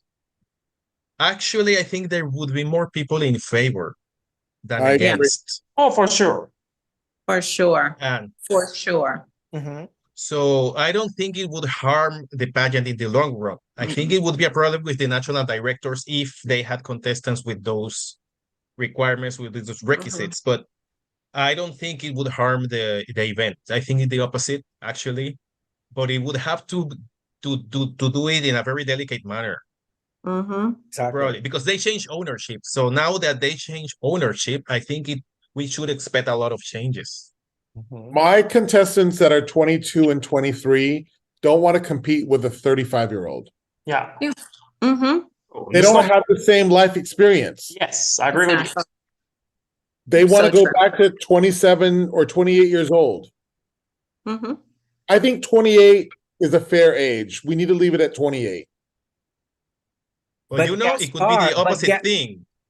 Rafa, it could be the opposite thing because remember Amelia Vega won the Miss Dominican Republic when she was 17. She was, yeah, exactly. And she came to Miss Universe. She won the whole shebang. And the other girls were pissed because there were like 27, 28-year-old girls like, how did an 18-year-old high schooler beat me? Imagine, gorgeous. Imagine if a 16-year-old Miss Bulgaria wins Miss World. Go figure. You know? Amelia Vega deserved to win. She was the most beautiful girl that night. Yeah, she was. She was very well prepared. I mean, she didn't have any competition. She was 6 feet tall. She didn't look like a high school girl. No, she had a command. And I remember presence. everybody. She was like the big favorite. I haven't seen her in person. I went to one of the first events, the welcome ceremony. And then she showed up in a red dress and I fainted.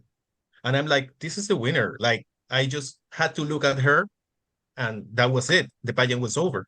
But I believe that Zuleika was also a 17 when she won in Puerto Rico. Yes, and Dayanara as well. They were both two girls that are literally out of high school and competed at Miss Universe and won. So Zuleika was very mean. Yeah, we know that. You already told that during one of our shows, remember? I think you guys all know. But yes. I mean, I think that it's the same situation if you really think about it, you know, having an 18-year-old or a 17-year-old competing with a 28-year-old, you know, it's the same boat, basically. I think I wouldn't mind if they raised the age to 30, you know, just because if you're in that 28 bracket about to turn 29, you know, and depending on your birthday, etc., you know, I wouldn't mind raising it up to 30. I think that if Raul ends up with the Miss Universe organization 100%, you have to understand that then this is a Latino-owned pageant and it will be run based on the Latino fan base. Exactly. What is more appealing to them? Yeah. What is more appealing to the Latinos? It would not surprise me that we'll watch again the preliminary scores, maybe in the next edition.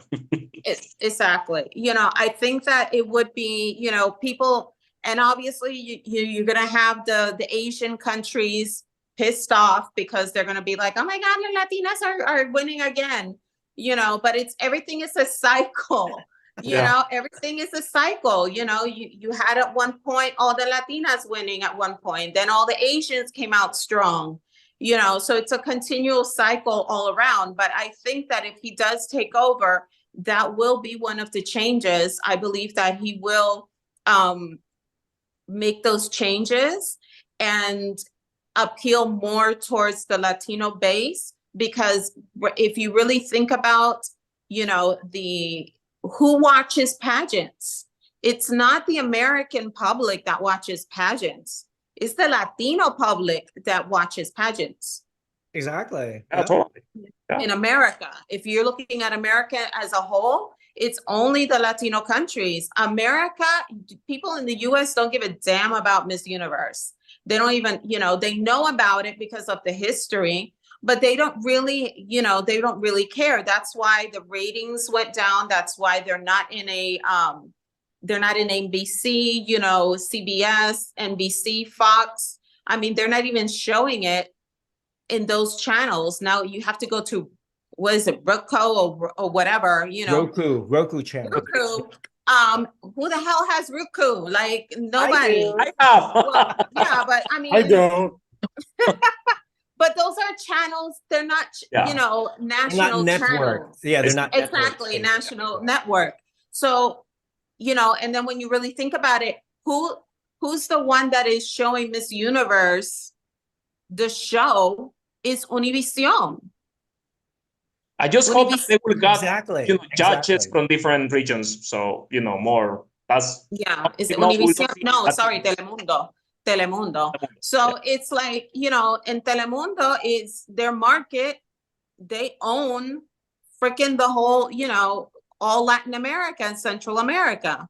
And that's where when you see the ratings compared to the ratings in, when it's televised in the US, who's watching? The Latino community is watching Miss Universe. They're the ones that spend the money going to the pageants, going to the pageant every year and spending money. That's the market. That's the niche. So I think it's, I see a lot of Asians at the pageant too, though. Yeah, of course. But I mean, if you're looking at, in the Americas, now that the pageant is going to be in Mexico, don't be surprised that it'll stay a few years in Mexico as well. That could be the case. So if you guys don't speak Spanish, you better study Spanish now, okay? Because the next edition is going to be entirely in Spanish. All right. No hablas español. No, just kidding. Okay, so just reading some of the comments. Jonathan says, if the rules are reversed, it's going to cause a lot more damage and tarnish the brand even more. I think what's done is done. People will eventually come around and get used to it. That may be the case. That may be. Age notwithstanding, a lot of it has to do with a person's maturity. I've seen 18-year-olds were more mature than some who are 25. I totally agree. But then again, there's 18 and 25, not much difference, but 18 and let's say 35. But there's an issue. The problem with the Miss Universe organization that they were not about maturity. They were about degrees, about careers. And it's like, that was the issue that I was having. Like an 18-year-old can be a great leader, but that girl has not the degree yet or the work experience that they were looking for. So that was the issue that I was having. That's true. Are all 5 of you Spanish speakers? No. Gaspar is the only one who doesn't speak Spanish. I'm half Spanish. Gaspar is a real American. He's monolingual. I mean, I'm half Spanish though, but I don't speak any. I understand Spanish. I just can't talk back. Yes. Let me see. I love you, Rafa. I'm saying, thank you. Thank you, Runway Poppy. Miss Universe will be the new Mexican reality show. Yeah, it's heading that way. Now, let's talk about, as soon as the video scandal, made the news, guess what Miss Universe did? They released a statement denying everything on that video. Surprise, surprise. The title of the statement says, Miss Universe organization stands strong in upholding values of inclusion, transparency, and integrity. Go figure. Okay. Anne does not stand for transparency. Otherwise, she would have told the truth and not said that she was a Thailand billionaire. They're saying that, quote, these individuals have engaged in the manipulation of digital content and the distortion of facts for personal gain. How in the world could Rodrigo have manipulated the video? I don't understand. Okay, granted, I would love to see the entire meeting. Okay, if there's such a copy of the entire meeting, just so to be fair and objective, but it's obvious, you cannot deny that what Anne said she said, right? It's right there. She was caught in the act. Okay. Her voice is very distinctive. It's just, it's so stupid. Now, the Miss Universe selection process has long been synonymous with fairness and integrity. We have diligently imparted our core principles of transparency and loyalty to our national directors for the free and independent selection of delegates representing their nations, blah, blah, blah. Okay, now with this scandal, happened, do you think the national directors will now select non-inclusion girls just to be on the safe side? Or do you think some of them will still continue to crown inclusion girls, again, for publicity and to follow the values that Miss Universe is espousing? Depends. If in your country you crown a girl that will get you a lot of money, yeah, they will. Like Exactly. Venezuela, like Miss Venezuela, the mother of two, of one, right? I think Gaspar, you said that she might win, right? Miss Universe, Miss Venezuela. I mean, she's beautiful. I love her. Yeah, she's beautiful. Yeah, and she's 29, so she's not even 30 yet, you know. And she's beautiful, so she deserves to win the crown. But I'm not sure if she's gonna win Miss Universe. I think Miss Universe this year is going to Asia. Is going to be an Asian girl is gonna win Miss Universe. I think she's going to be Latin. You think Latin? Yes, it's going to be very, very, very interesting. So, despite of all these scandals, who's going to Mexico? Raise your hand. Ed and I have not raised our hands. We're still like Rafa. we're gonna think about it yet. Still, Rafa, now that you read the statement, like something Miss Universe always had is that they had an incredible team of damage control. Every time they had a controversy, they came out of it like with flying hands, and even like the controversy with the back-to-back. Remember when they had to make a statement about how transparent the voting process was? They don't have a risk management, and that statement made things even worse because it's kind of like it's a joke. They're bluffing and joking.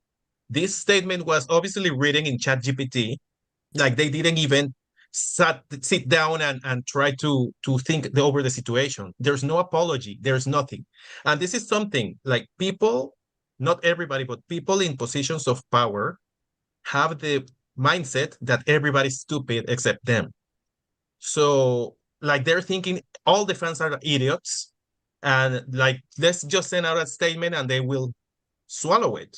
And the other thing, national directors are not in Miss Universe because of they want to see their contestant win. This is about a business. They want to make money in their own countries. Yes. So like Antonio said, whatever the contestant should be a mother, a guy, or a transgender or whatever. The contestant who will give them the most publicity and the most money will win. Of because course, that's their main objective is to earn money. They are not gonna let go their license. Like if I have the Miss Universe license, even with the scandal, they're not gonna let it go because it represents business for them. Yeah, that's what Cynthia de la Vega mentioned on the video. She said she said that we need drama. I remember her saying that we need drama, and what causes drama? Inclusion girls, non-traditional women, beautiful women, etc. So that really, that's what produces a lot of income and revenue. Now, somebody's asking, when Conan said they cannot win, what was the context? Well, yeah, basically what she said in the video was that we're going to make these inclusion girls believe that they're worthy of the crown, but towards the end, we decide who's going to win. We decide that they're not going to win. That was basically the context of her statement. Can we talk about Cynthia de la Vega and the fact that she wanted to erase Lupita Jones, Lupita's legacy? Totally, 100%. How scary is that? Good luck. Good luck. I agree. Good luck. Good luck. Good luck. I mean, in fairness, Lupita did try to erase hers. How so? No, but she was nobody. Oh, yeah. When she tried to compete in Miss World. But she was nobody. When you really look at Lupita was an institution. Lupita was the first. There is no way that they will ever forget her. She was the first. She's the one that brought two Miss Universe to Mexico. I mean, she has a legacy, regardless whether, Lupita's no saint either. Okay. She's had her drama. She's had her scandals. There's things that I don't agree with her. I did agree with her when she came out about, the transgender and the whole people weren't understanding where she was coming from. I completely understood where she was coming from, right? Because it was all about, you know, fairness and how to evaluate each girl, you know, in a fair playing field, okay, in which I totally get. And she had every right to give her opinion, whether it was not what you believe. You didn't have to attack her. She received a lot of criticism, a lot of heat because of that. I mean, literally, they wanted to destroy her, you know, and she, you know, she kept her values, her core values intact. And she said, this is what I believe in. And whether you like it or not, I'm still here. But there is no way, you know what? Karma is a bitch. Okay. Karma is a bitch. So you may say that because what you know, obviously whatever happened between her and Lupita, there's two sides of the story. And then there's the truth. Okay. And we don't really know the real truth. So because there's one band and there's another band, but for a national director to take away a title from you, you've had to make a major mistake because there's contracts involved. And if you did not comply with the contracts, right, and you're having issues, and if you discussed it, you know, this was their problem in between was like, oh, I gained weight and she didn't want me. I'm sure that was not the only issue. There had to be other issues way before, okay? These are two people that did not get along, and it happens. Sometimes you crown a girl and you don't have that chemistry with that girl, and that's normal. That's not because you don't have chemistry with everybody that you work with regardless, you know? But you have to be professional, and you have to, you know, there's commitments, there's a contract. And whatever happened that she took the crown and she had to get to that point is because there was a reason. Okay. Now, if you're laughing and celebrating because now Lupita doesn't have, you know, Miss Universe, you know what? Lupita will be fine.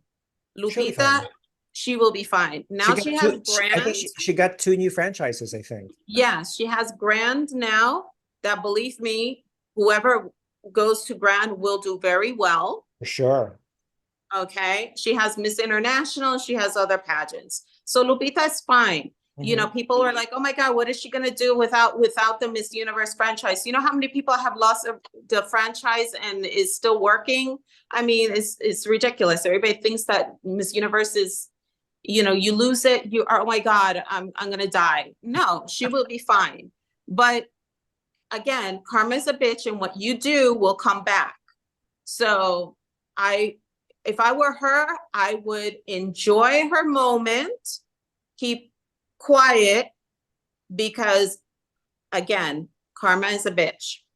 I'm just saying. Yeah, and like what Conan would say in the background, you people suck.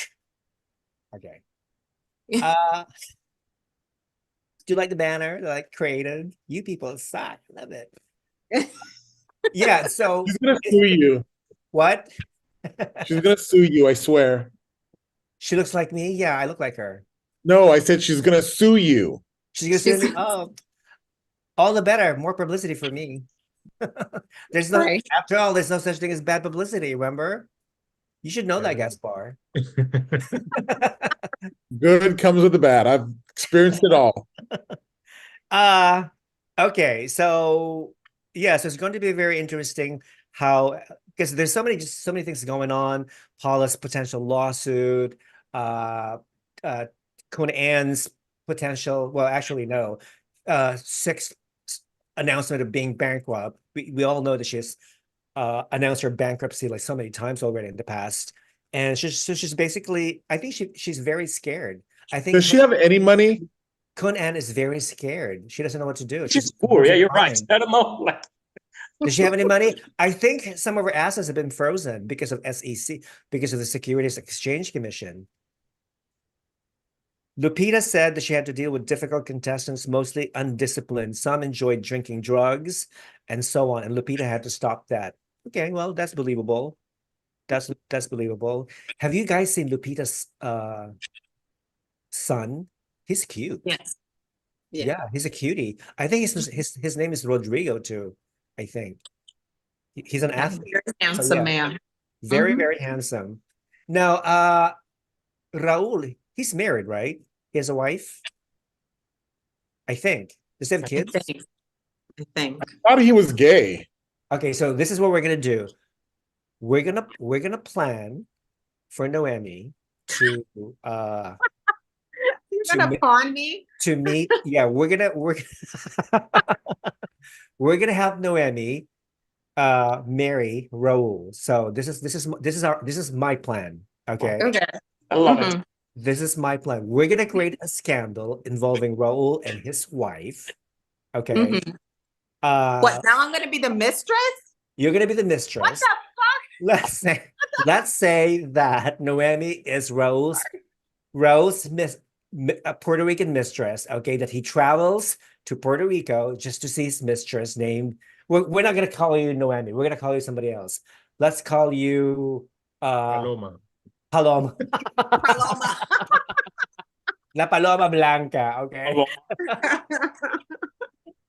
We're gonna create this story, this scandal, and of course that's going to attract a lot of publicity.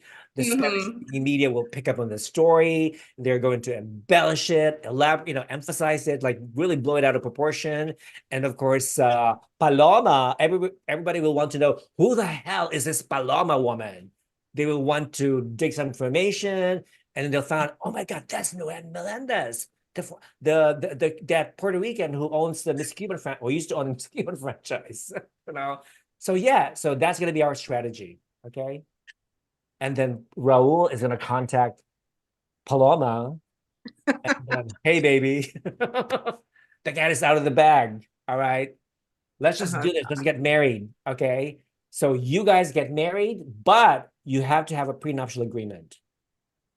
Okay. Prenup, yes, Should something happens between the two of you, you get 75% of his assets. Oh, no, 95% of his assets, because he only deserves 5%.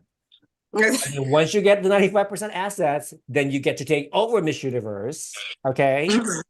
And then you bring the pageant back to America, where it belongs. America, And then you're gonna hire all your friends in this panel to work for you. How's that? There you go. Does that sound like a good plan? All right, let's work on it, people. Let's work on it. But Gaspar will have to learn speaking Spanish. Probably won't be hard. I used to speak Spanish as a child.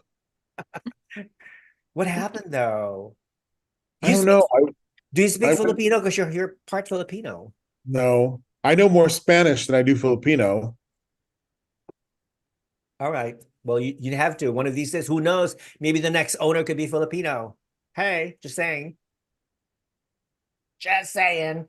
Okay, so I think that's pretty much it with the scandal. Unless somebody else wanted to add something. People who's watching. Another franchise that lost Miss Universe, Miss Diva. India. Yes, India. Thank you. Yeah, thank you for reminding us. Yes. Miss Diva relinquished the Miss Universe India, and it was offered to that shady guy by the name of Nikhil Anand, oh my God, I can't imagine this guy came out from nowhere. He started out, he competed in some minute male pageant in India. I think he made the top 5 or something. And then he left his job, normal job, and then made pageantry his focus, his main business. He started out with one franchise. I think it was Miss Earth, Miss International. But now he owns Miss Earth, Miss International, Miss Grand, and now Miss Universe. He also created a pageant called Miss Multinational. This guy is not even, this guy is what, in his late 20s or early 30s. He applied to be Javier. Brian loves him, right, Brian? Wink, wink. He applied to be a national director with me, and I interviewed with him, and I just didn't get a good feeling, and I turned him down. Oh, you did? Why? What's wrong? I had a great Indian director when I was running the pageant still, and he kept saying, I'll pay more than what they're paying. And it just, people like that bother me because I had a great director at the time and I wasn't sure about this one. But when you're trying to steal a franchise from underneath someone else, that just means that you're not credible and you have no integrity and I don't trust you. Exactly. Okay, that's a fair statement. Okay. I don't know, okay, fine. Brian says, no, let's give him a chance. He's very passionate. He loves pageants. Okay, Brian met this guy, in Vietnam for Miss Grand last year. So he thought, okay, well, he trusts, his judgment. So okay, we'll give him a chance. But come on, like how many young directors own 4 franchises? And speaking of owning more franchises, guess who the new national director in Miss Universe New Zealand is? Oh, Josh Hugan, the guy who also owns Pakistan, Bahrain, and Egypt. He recently acquired the New Zealand franchise. And as you know, New Zealand has not been doing very well in Miss Universe because I think the former director, he's another sleazebag. He's a good friend of Stephen Douglas, Julia Morley's son. I forgot his name. But anyway, he's Nigel something, I think. He used to run Miss World New Zealand. And then he lost it to also Ecuador. We have a new franchise owner, so I'm very happy about it. But Miss Universe, yeah, there's brothers and sister, right? Yes, I have Miguel and Thais Ramos, so I'm very happy about it. What Do you about know them personally? What? I know them. Yeah, I'm very close to Miguel. Maybe you should work for them. I'm always chatting. Miguel invited me to be a judge for Miss World last year, but I couldn't go. But no, I'm trying to connect him. He invited me to the Miss Universe. I will go. I think you should take advantage of everything. I will. How do you guys think local franchise organizations will act if Raul is found guilty for threatening someone's life? Well, if you threaten someone's life, yeah, that's very serious. You can go to jail. Hello?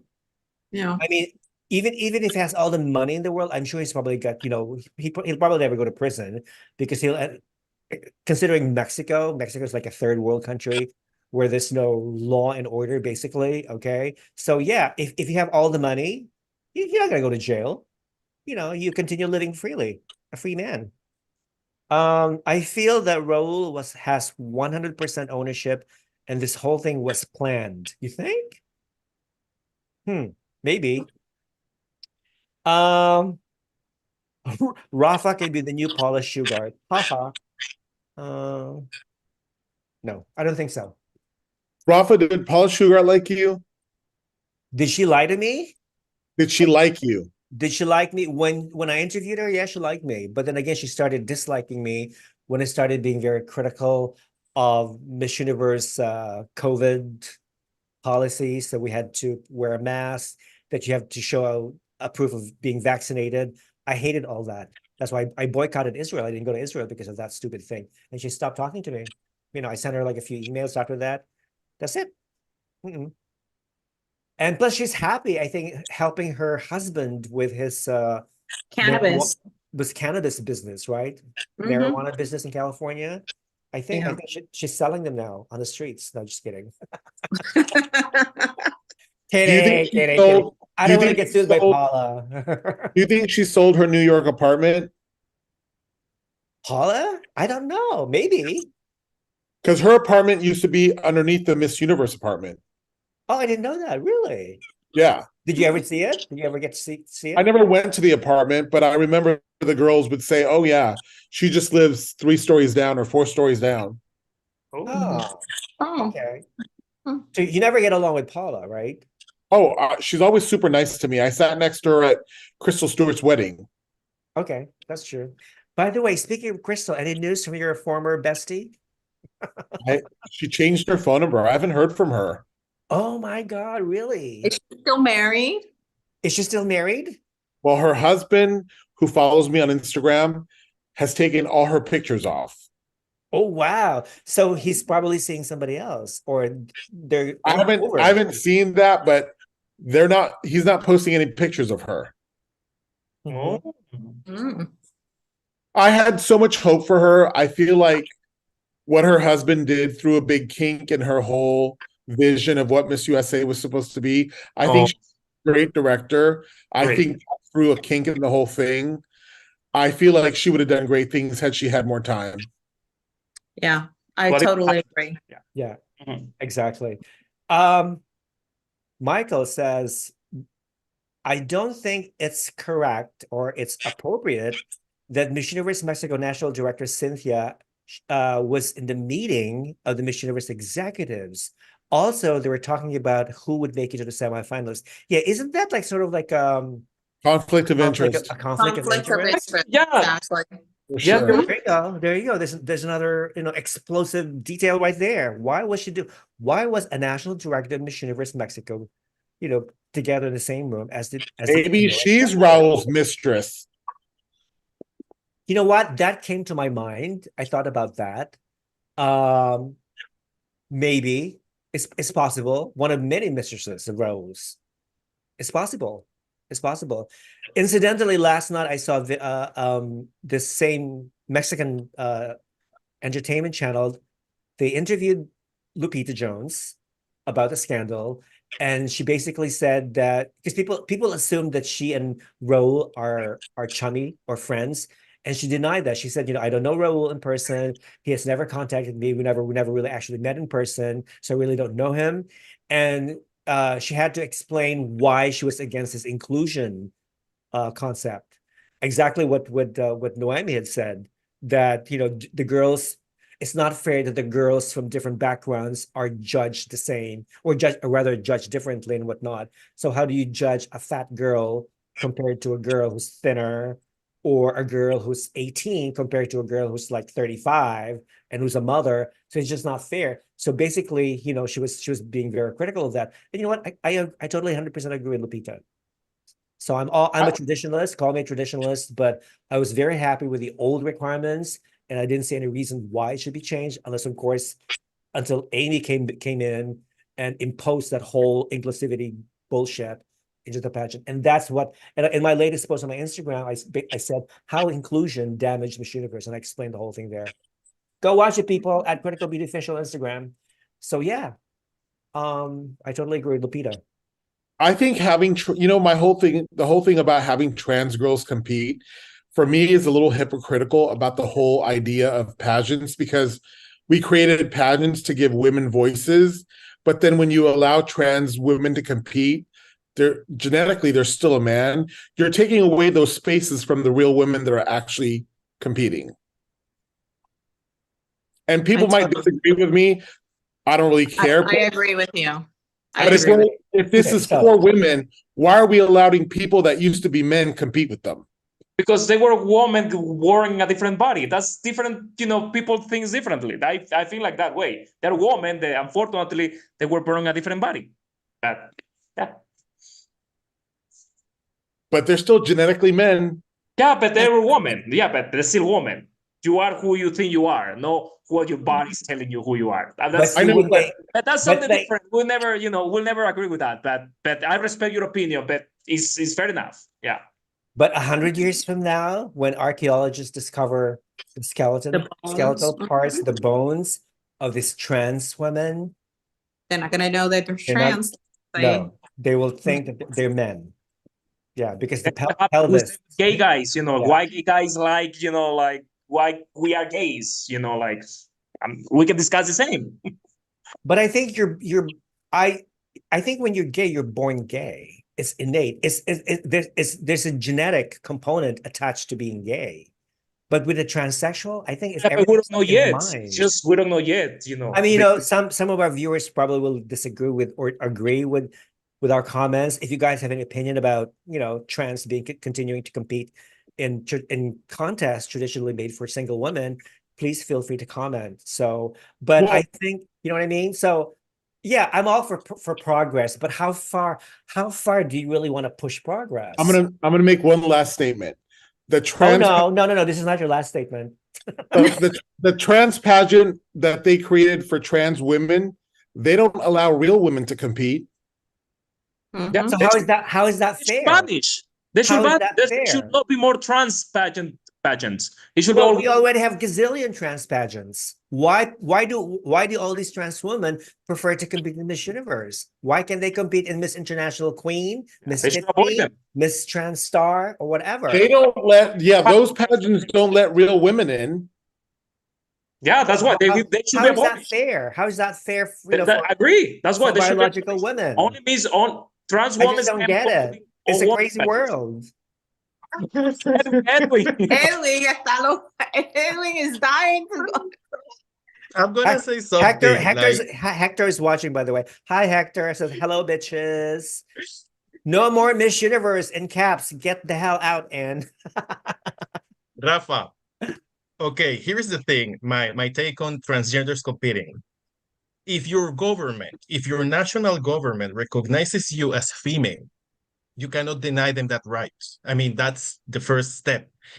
Well, after Miss Universe, there was like a video on TikTok, like everybody was passing around the video, like you could see Miss Portugal's wee when she was changing. The video was not from Miss Universe, and I had to explain to people, they didn't believe me, that in order to participate in Miss Universe, you have to have gone under reassignment surgery. They will not take you if you still have not completed that step. Yeah. So everybody was kind of making fun of that. And even though people have an assumption of what a transgender looks like, remember in Miss Universe that everybody thought the transgender was Curacao. They didn't know if it was Portugal or Netherlands. They just assumed because Curacao was like 2 meters tall that she was the transgender. So I think that based on each person, individual's value, like you believe if they have a chance or not of competing. I do think that what I said, if your government recognizes you as a woman, then you're a woman. I mean, not a biological woman. You have to disclose that you're a trans woman. This goes for every aspect of life, but I think that they do have the chance to compete based on this. Because, for example, in my country, in Panama, sex change is not legal. Really? If you are going to compete, for example, in the national pageant, you would have to have the legal document issued by another country. But if your cedula, if your ID, if your national ID says male, you cannot compete. Because it means that your passport is also going to say that you're male. And according to the current rules, unless they change those rules, they would not be allowed to compete. But this is something that people should know, that you have to have had the reassignment surgery. You have to have completed the steps in order to be allowed to compete. Interesting. That's interesting. So it's all about the laws. And now I can understand why Amy and Paula had to impose these inclusion requirements, because again, being an American company, you have to be compliant with all the discrimination laws, anti-discrimination act laws and whatnot. So that's understandable. It's the same thing what happened to Miss France. Remember, Miss France started accepting trans women and older women and married women because of this, because they considered Miss France as a real job. Oh yeah, you're right. That was So it makes sense. In Spain, they have to accept mothers and women with children, but this is way before because of the laws. They cannot forbid them from competing. So sometimes the women would ask, like, if they won, would they be eligible for Miss Universe, but they weren't. So it was kind of like a gray zone in all of that. Oh, I forgot to say, remember Costa Rica also changed license holders and the Netherlands. Yeah. Right. And Costa Rica was unfortunate because they were preparing for the 50th anniversary of Miss Costa Rica. Oh. So the current title holder was doing this tour all around the country, recruiting girls, and suddenly they don't have it. Let's talk about the Miss Universe Netherlands situation. As you know, Miss Netherlands last year they sent a transgender woman, okay, Ricky Collet, but this year the former national director of Miss Universe Netherlands, I think her first name is Monica or something. She released a statement and then she gave this bullshit, this bogus reason as to why she gave up the Dutch franchise for Miss Universe. She said somewhere along the lines that, oh, well, the people that we used to know in Miss Universe organization, they're all gone. It's so hard to find, to establish relationships with these new people. That was the bogus excuse that she posted on her Instagram. Okay. But little do we know, hello, honey, just tell us the truth. Okay. Somebody else outbid you. Okay. Why do you have to invent these lies that, oh, everybody else in Miss Universe organization that we used to know are gone, so we're not familiar with the rules anymore? Like, yeah, right. Who's the new director? The new director is a former Miss Earth Netherlands. Her name is Milou Verhoeks. She's really nice. Now she owns Miss Earth and Miss Universe franchise for the Netherlands. Yeah. She's really sweet. She's very nice. Who is the new I like- director of Costa Rica? Yeah. This What is television it? station called OPA. Yeah, Opa. I Yeah. have the name of the guy. It used to be Teletica, but not anymore. Yeah. Mhm. Yeah, after 50 years, just like with Benny Binning when they took it away from Madame Stella Mhm. after 60 years. Do you guys notice that ever since they took it away from Madame Estella, they've not done as well? Which one? Miss Philippines has not Philippines. done as well as they used to when Madame Estella had it. Well, wait a minute. Wait a minute. Empire Philippines, the Miss Universe Philippines owner, they started with 2020 and Philippines made the top 21. And then in 2021, they made the top 5. And then 2022 flunked with the Italian girl. She Remember in our podcast, I said she wasn't going to make it. Yep, I remember. And then last year they made the top 10. So it's not so bad, you know. I But just you don't know, think that they've been the prettiest. Yeah, Mhm. exactly. Rafa, Gaspar has a point. The quality of girls was much stronger during the Bini Bini years. Yes. Yeah. Like they gave us Pia, they gave us That's Grassini, they gave Catriona. us Catriona. So the girls were much more kind of like star quality. Mm-hmm. For Mhm. sure. That's okay. Okay, that's fine. That's a fair assessment. But who knows? You know, Miss Universe Philippines delegates this year. A Well, lot of bloodbath, a lot of strong veterans competing. Yes, Yeah. there's a lot of beautiful strong ones, girls. and then they always pick some dumpy one. But one of the front runners is this black Asian girl, black Filipino girl. I don't love her. I don't get her. I don't know why with you short like hair. her. Alexi Brooks. You don't like Alexi Brooks? No, she looks No. like a granny. She looks like she looks like tranny Zozibini. She's not pretty. Okay, well, her and a former who was first runner-up in Miss International 2018, Atisa Manalo. She's Atisa. also one of the heavy favorites, and she's really very pretty, just this doll-like face. And Christy McGarry, who competed in Miss Intercontinental twice in 2015 and I think 2018. She was the only contestant ever Yeah. to have competed in the same pageant twice. I did that pageant one time and won. She's 33 now, and she has never looked better. Yeah. I think Northern California is going to win. Who? There's a girl from Northern California. She's stunning. Yeah, Kayla. States is yeah. beautiful. Yeah, I agree. Yeah, Kayla Carter, I think. Yeah, she's beautiful. Yeah, and she has a huge following. She has like 250,000 followers. Yeah, and she's like 5'10". So she's beautiful. She's really stunning. Yeah. So we'll see. It's going to be very, very, very, very exciting. Very, very exciting. Hector Joaquin says, I love Gaspar. Hector, I invited you to this group chat, but you never replied, bitch. What's up with you? Okay.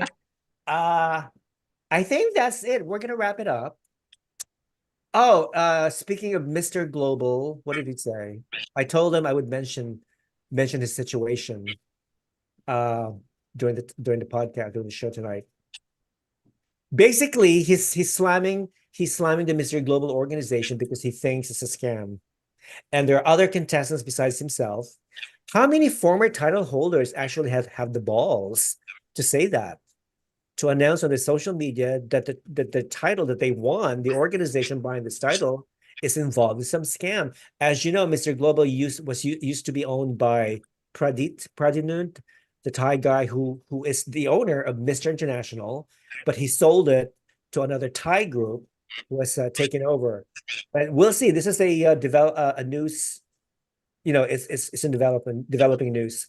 So we'll see what's going to happen. Anything else, people, before we say goodbye? I've never even heard of the pageant. What? I've never even heard of the pageant. Mr. Global, it's been in existence for 10 years, I think. Yeah, 10 years, Mr. Global. But you don't care. But you guys, none of you are real pageant fans like me, because I care about pageants. Male, female, non-binary, queer, gender queer pageant, drag pageants. I love all pageants. Okay, I don't discriminate. Remember that Central African Republic is debuting in Miss Universe. The what? Central African Republic, remember? Central African Republic. There's another franchise that maybe you should get. Like this. No, that's for this guy. This guy got it. We should get Equatorial Guinea. Oh, Josh Hugan, yeah. What? Equatorial Guinea. They speak Spanish. We should. Equatorial Guinea. Yeah, a lot of people don't know that, but Equatorial Guinea is a Spanish-speaking African country. A lot of people don't know that. Yeah.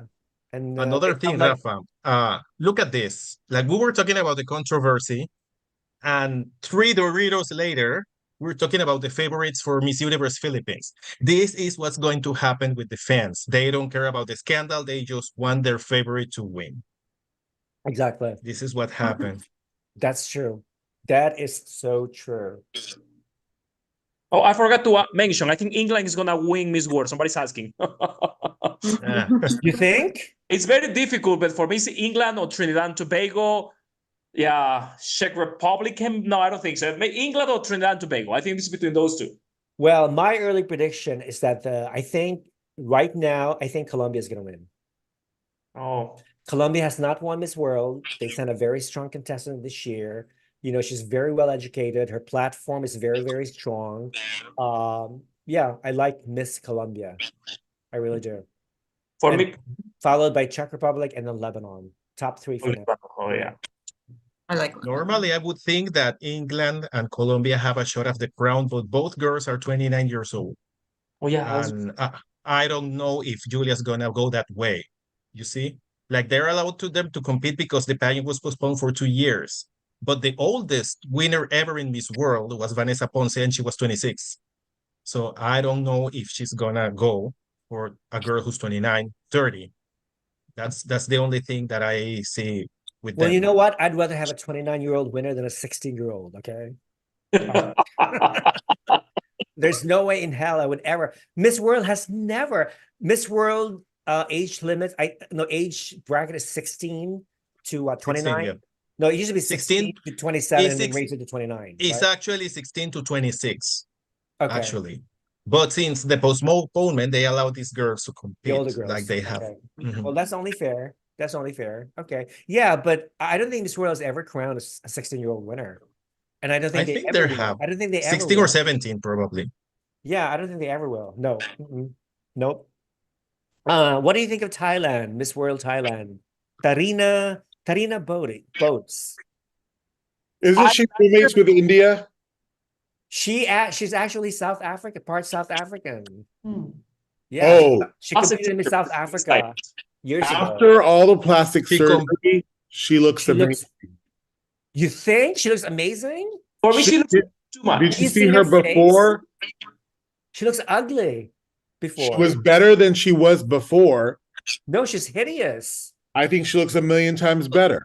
She looked like a buffalo or something. No, I like she's very tall and she's very elegant, but I'm not a huge fan of her face, to be honest. No, I mean all her images on her social media are all filtered and photoshopped. Well, she used to be ugly, so at least she worked on herself. Okay, fine. Maybe yeah. I'm being very mean. I shouldn't say ugly. I should say unattractive. There you go.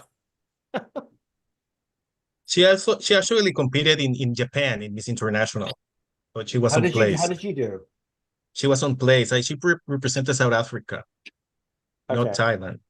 But then we also have Lebanon. Like a lot of people don't know that Lebanon was actually Miss Universe in New Orleans. And I think Belgium and France were in Eilat. And Miss Haiti, she was in Miss Grand. I don't think she's the only one, though. I think there's another one, but I forget. Other crossovers, yep. What do you think? What do we think of Miss United States? Victoria? I think she's gonna place.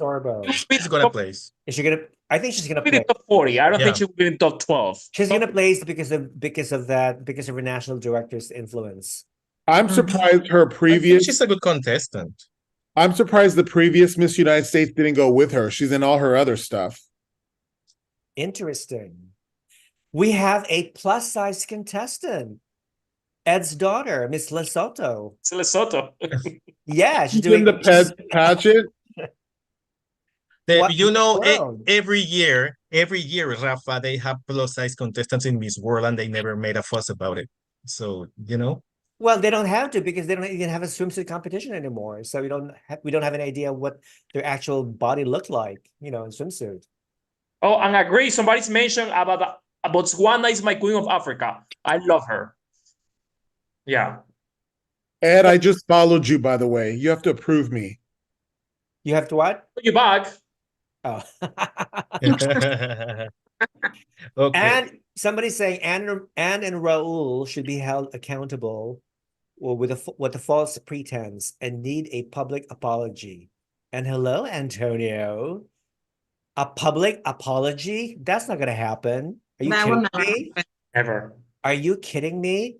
Latinos never apologize. Do you expect a Thai transgender thief will? Oh my God. I don't think so, honey.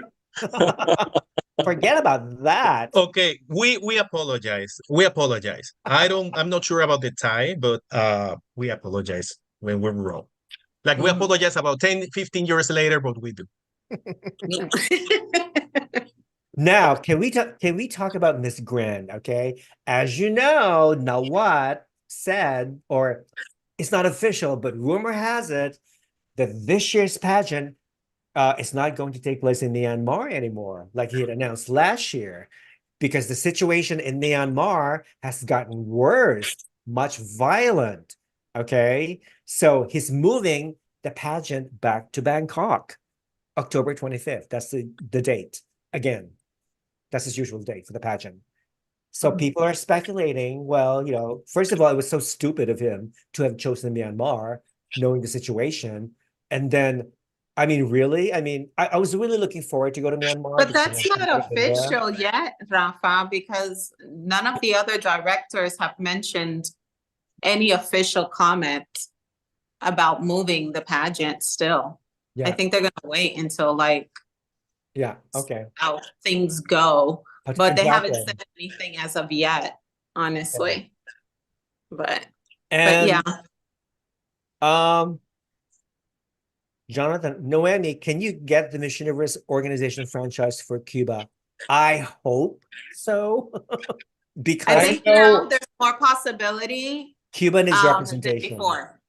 I know someone who applied for that. Do we know him? Them? Do we know them? I cannot say, but give us a clue. Message me, please. I think you guys have all seen him. Oh, it's a he. Okay. Is he American? Is he younger or older than you? What are you trying to say? He's older than me. Is he as pretty as you? Never. Okay. All right. Yeah, so I think that was very interesting. But you know what? Yeah, I mean, anything can happen. Maybe Nawat announced that just again to get more publicity, because just like Anne, he's a publicity whore. He's an attention whore. Okay. Does Nawat and Anne get along? No. Not well. They used to, but not anymore. Remember, before Anne, became famous, she used to work for him. Yeah, she used to work for him. He would actually invite her to his Miss Grand local pageants, and she would also, be the judge. But there was a falling out, and then once I think the fallout became much worse when MGI became public and started selling shares. And whereas Miss Universe, it's still a private company. It's never going to go public unless a miracle happens or something. It's not worth any money. Yeah, it's useless. It's totally useless. Remember they tried with the Bitcoin thing. They started selling fungies, what is that? Yeah, non-fungible tokens or whatever that shit is. What happened to it? Wait, Anne said that was a fraud, that it wasn't real. Non-fungible tokens, NFT. That's what I'm getting at. Yeah. Yeah, who wants to get digital money? I want real money, baby. Okay, something that I can hold and smell and feel and touch, not digital currency. Okay. However, El Salvador is the world's Bitcoin capital now, I think. Yeah. Yeah. Their national currency is Bitcoin. It's Bitcoin. And I think, didn't Miss Grand El Salvador's costume was inspired by the Bitcoin, I think? I remember she was wearing a Bitcoin inspired costume, I believe. I thought El Bitcoin Salvador is big. money was American cash. Well, I don't know, but American dollar is still very strong in a lot of third world countries. It's still very strong. Yeah. And knock on wood, but thank God the US dollar, the American economy, stocks, doing very well. Even though we have a horrible, weak president at the White House. Well, don't get me started. Don't get me started. All right.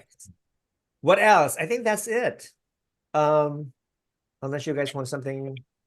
I just want to add that if Miss Universe wants to get out of this controversy, they're going to have to hire a president. They don't have a president right now. They just have a couple of really egotistic owners. No, the president is Raul. He named himself the president. That's his the title. president. They need a president, and they need a president who is detached from this madness. Exactly, totally. That's what they have to do. Yeah. Okay. Because I was remembering in the case of Miss America, they got this guy out, and then this woman, I think it's Gretchen, the one who took over. Gretchen Carlson, a former Miss America. She ruined the pageant. She was terrible. And then when Donald Trump made the comments about Mexican rapists and everything, he had to sell it. I mean, the only way out of that scandal is to, remove yourself from the situation. So I don't know what's going to happen here. Well, at least, Trump was brutally honest about it. I mean, it's true. There's nothing that he said is not true. Everything what he said is truth. Right, Gaspar? See? I enjoyed my time working with him. You know what? It's funny you mentioned that because did you know the former state director for California, Keith Lewis? Did you ever meet Keith Lewis? Yeah. Yeah, he hated Trump. I know he did. Yeah, he hated Trump. And I think and then he, but I thought he was very professional doing his tenure as a state director of California. And no, he wasn't professional. He got fired because he got caught in this with these photos with his ass out wearing like leather garments at some leather pageant, some male leather pageant. While he was a director? Yeah, that's why Paul fired him. Oh, wow. Oh. I didn't know that. It's interesting. And the photo is on the internet if you look for it. That's why I think I will. Yeah, I think I will. I think I will. I'm going to do that after this chat. Trump is going to be in the presidency again anyway. I mean, you can smell it from now. For what? Yeah. From your mouth to God's ears. I mean, it's really, at this point, it's really obvious. Well, yeah. unless the Democrats cheat again. Ed, where do you live? Normally, I'm here in Panama. Sometimes I'm in Orlando. Gotcha. But you have a U.S. passport, right, Ed? You're No, not yet. Do you want one? Well, actually, my dad was a soldier in the Vietnam War, so he was a U.S. citizen. Oh, okay. So you have to apply. So yeah. What's holding you up? It's a long story. Think of the benefits and stuff. By the way, why do you keep calling everybody else third world country? Why? That phrase is no longer used. What's wrong with that phrase? Because you are not in a first world country. Huh? What? You're did I say Panama is a third world country? No, it's a developing country. That's what I meant. Developing is more acceptable. Yeah, there you go. No, I think when you mention third world country, I think people automatically assume that it's like poverty stricken. Actually, it's not true because the real definition of a third world country is a country that is basically a communist country They don't believe, they don't follow capitalism. They don't have freedom of expression. They don't have free speech like we enjoy in the West. That is the real definition of third world. That's And they don't have drinking water for all their citizens. Well, that's why progress is hampered because of that stupid communist socialist beliefs. So that's why.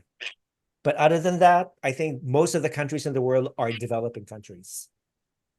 Totally. Good thing Nawat doesn't hold that against people because MGI Myanmar director has some stuff on the internet too. Really? Now I want to see what Mr. Myanmar naked photos are on the internet. It's a video, but it's old. You know, like this came out about 5 years ago. Really? 4 years ago. So you saw it? You saw it? No. I want to see it everywhere. Well, it's everywhere. You just have to Google and they will come like la, la, la, la, la. Do you remember who was that? A former Mr. Brazil who competed in Mr. World. Jonas something. I think Enrique, if you're watching, you know who I'm talking about. Jonah something. He I think before he became Mr. Brazil, he appeared on some gay porn site or something. His video is still floating out there. No, it wasn't gay porn. He was like catfished by some girl.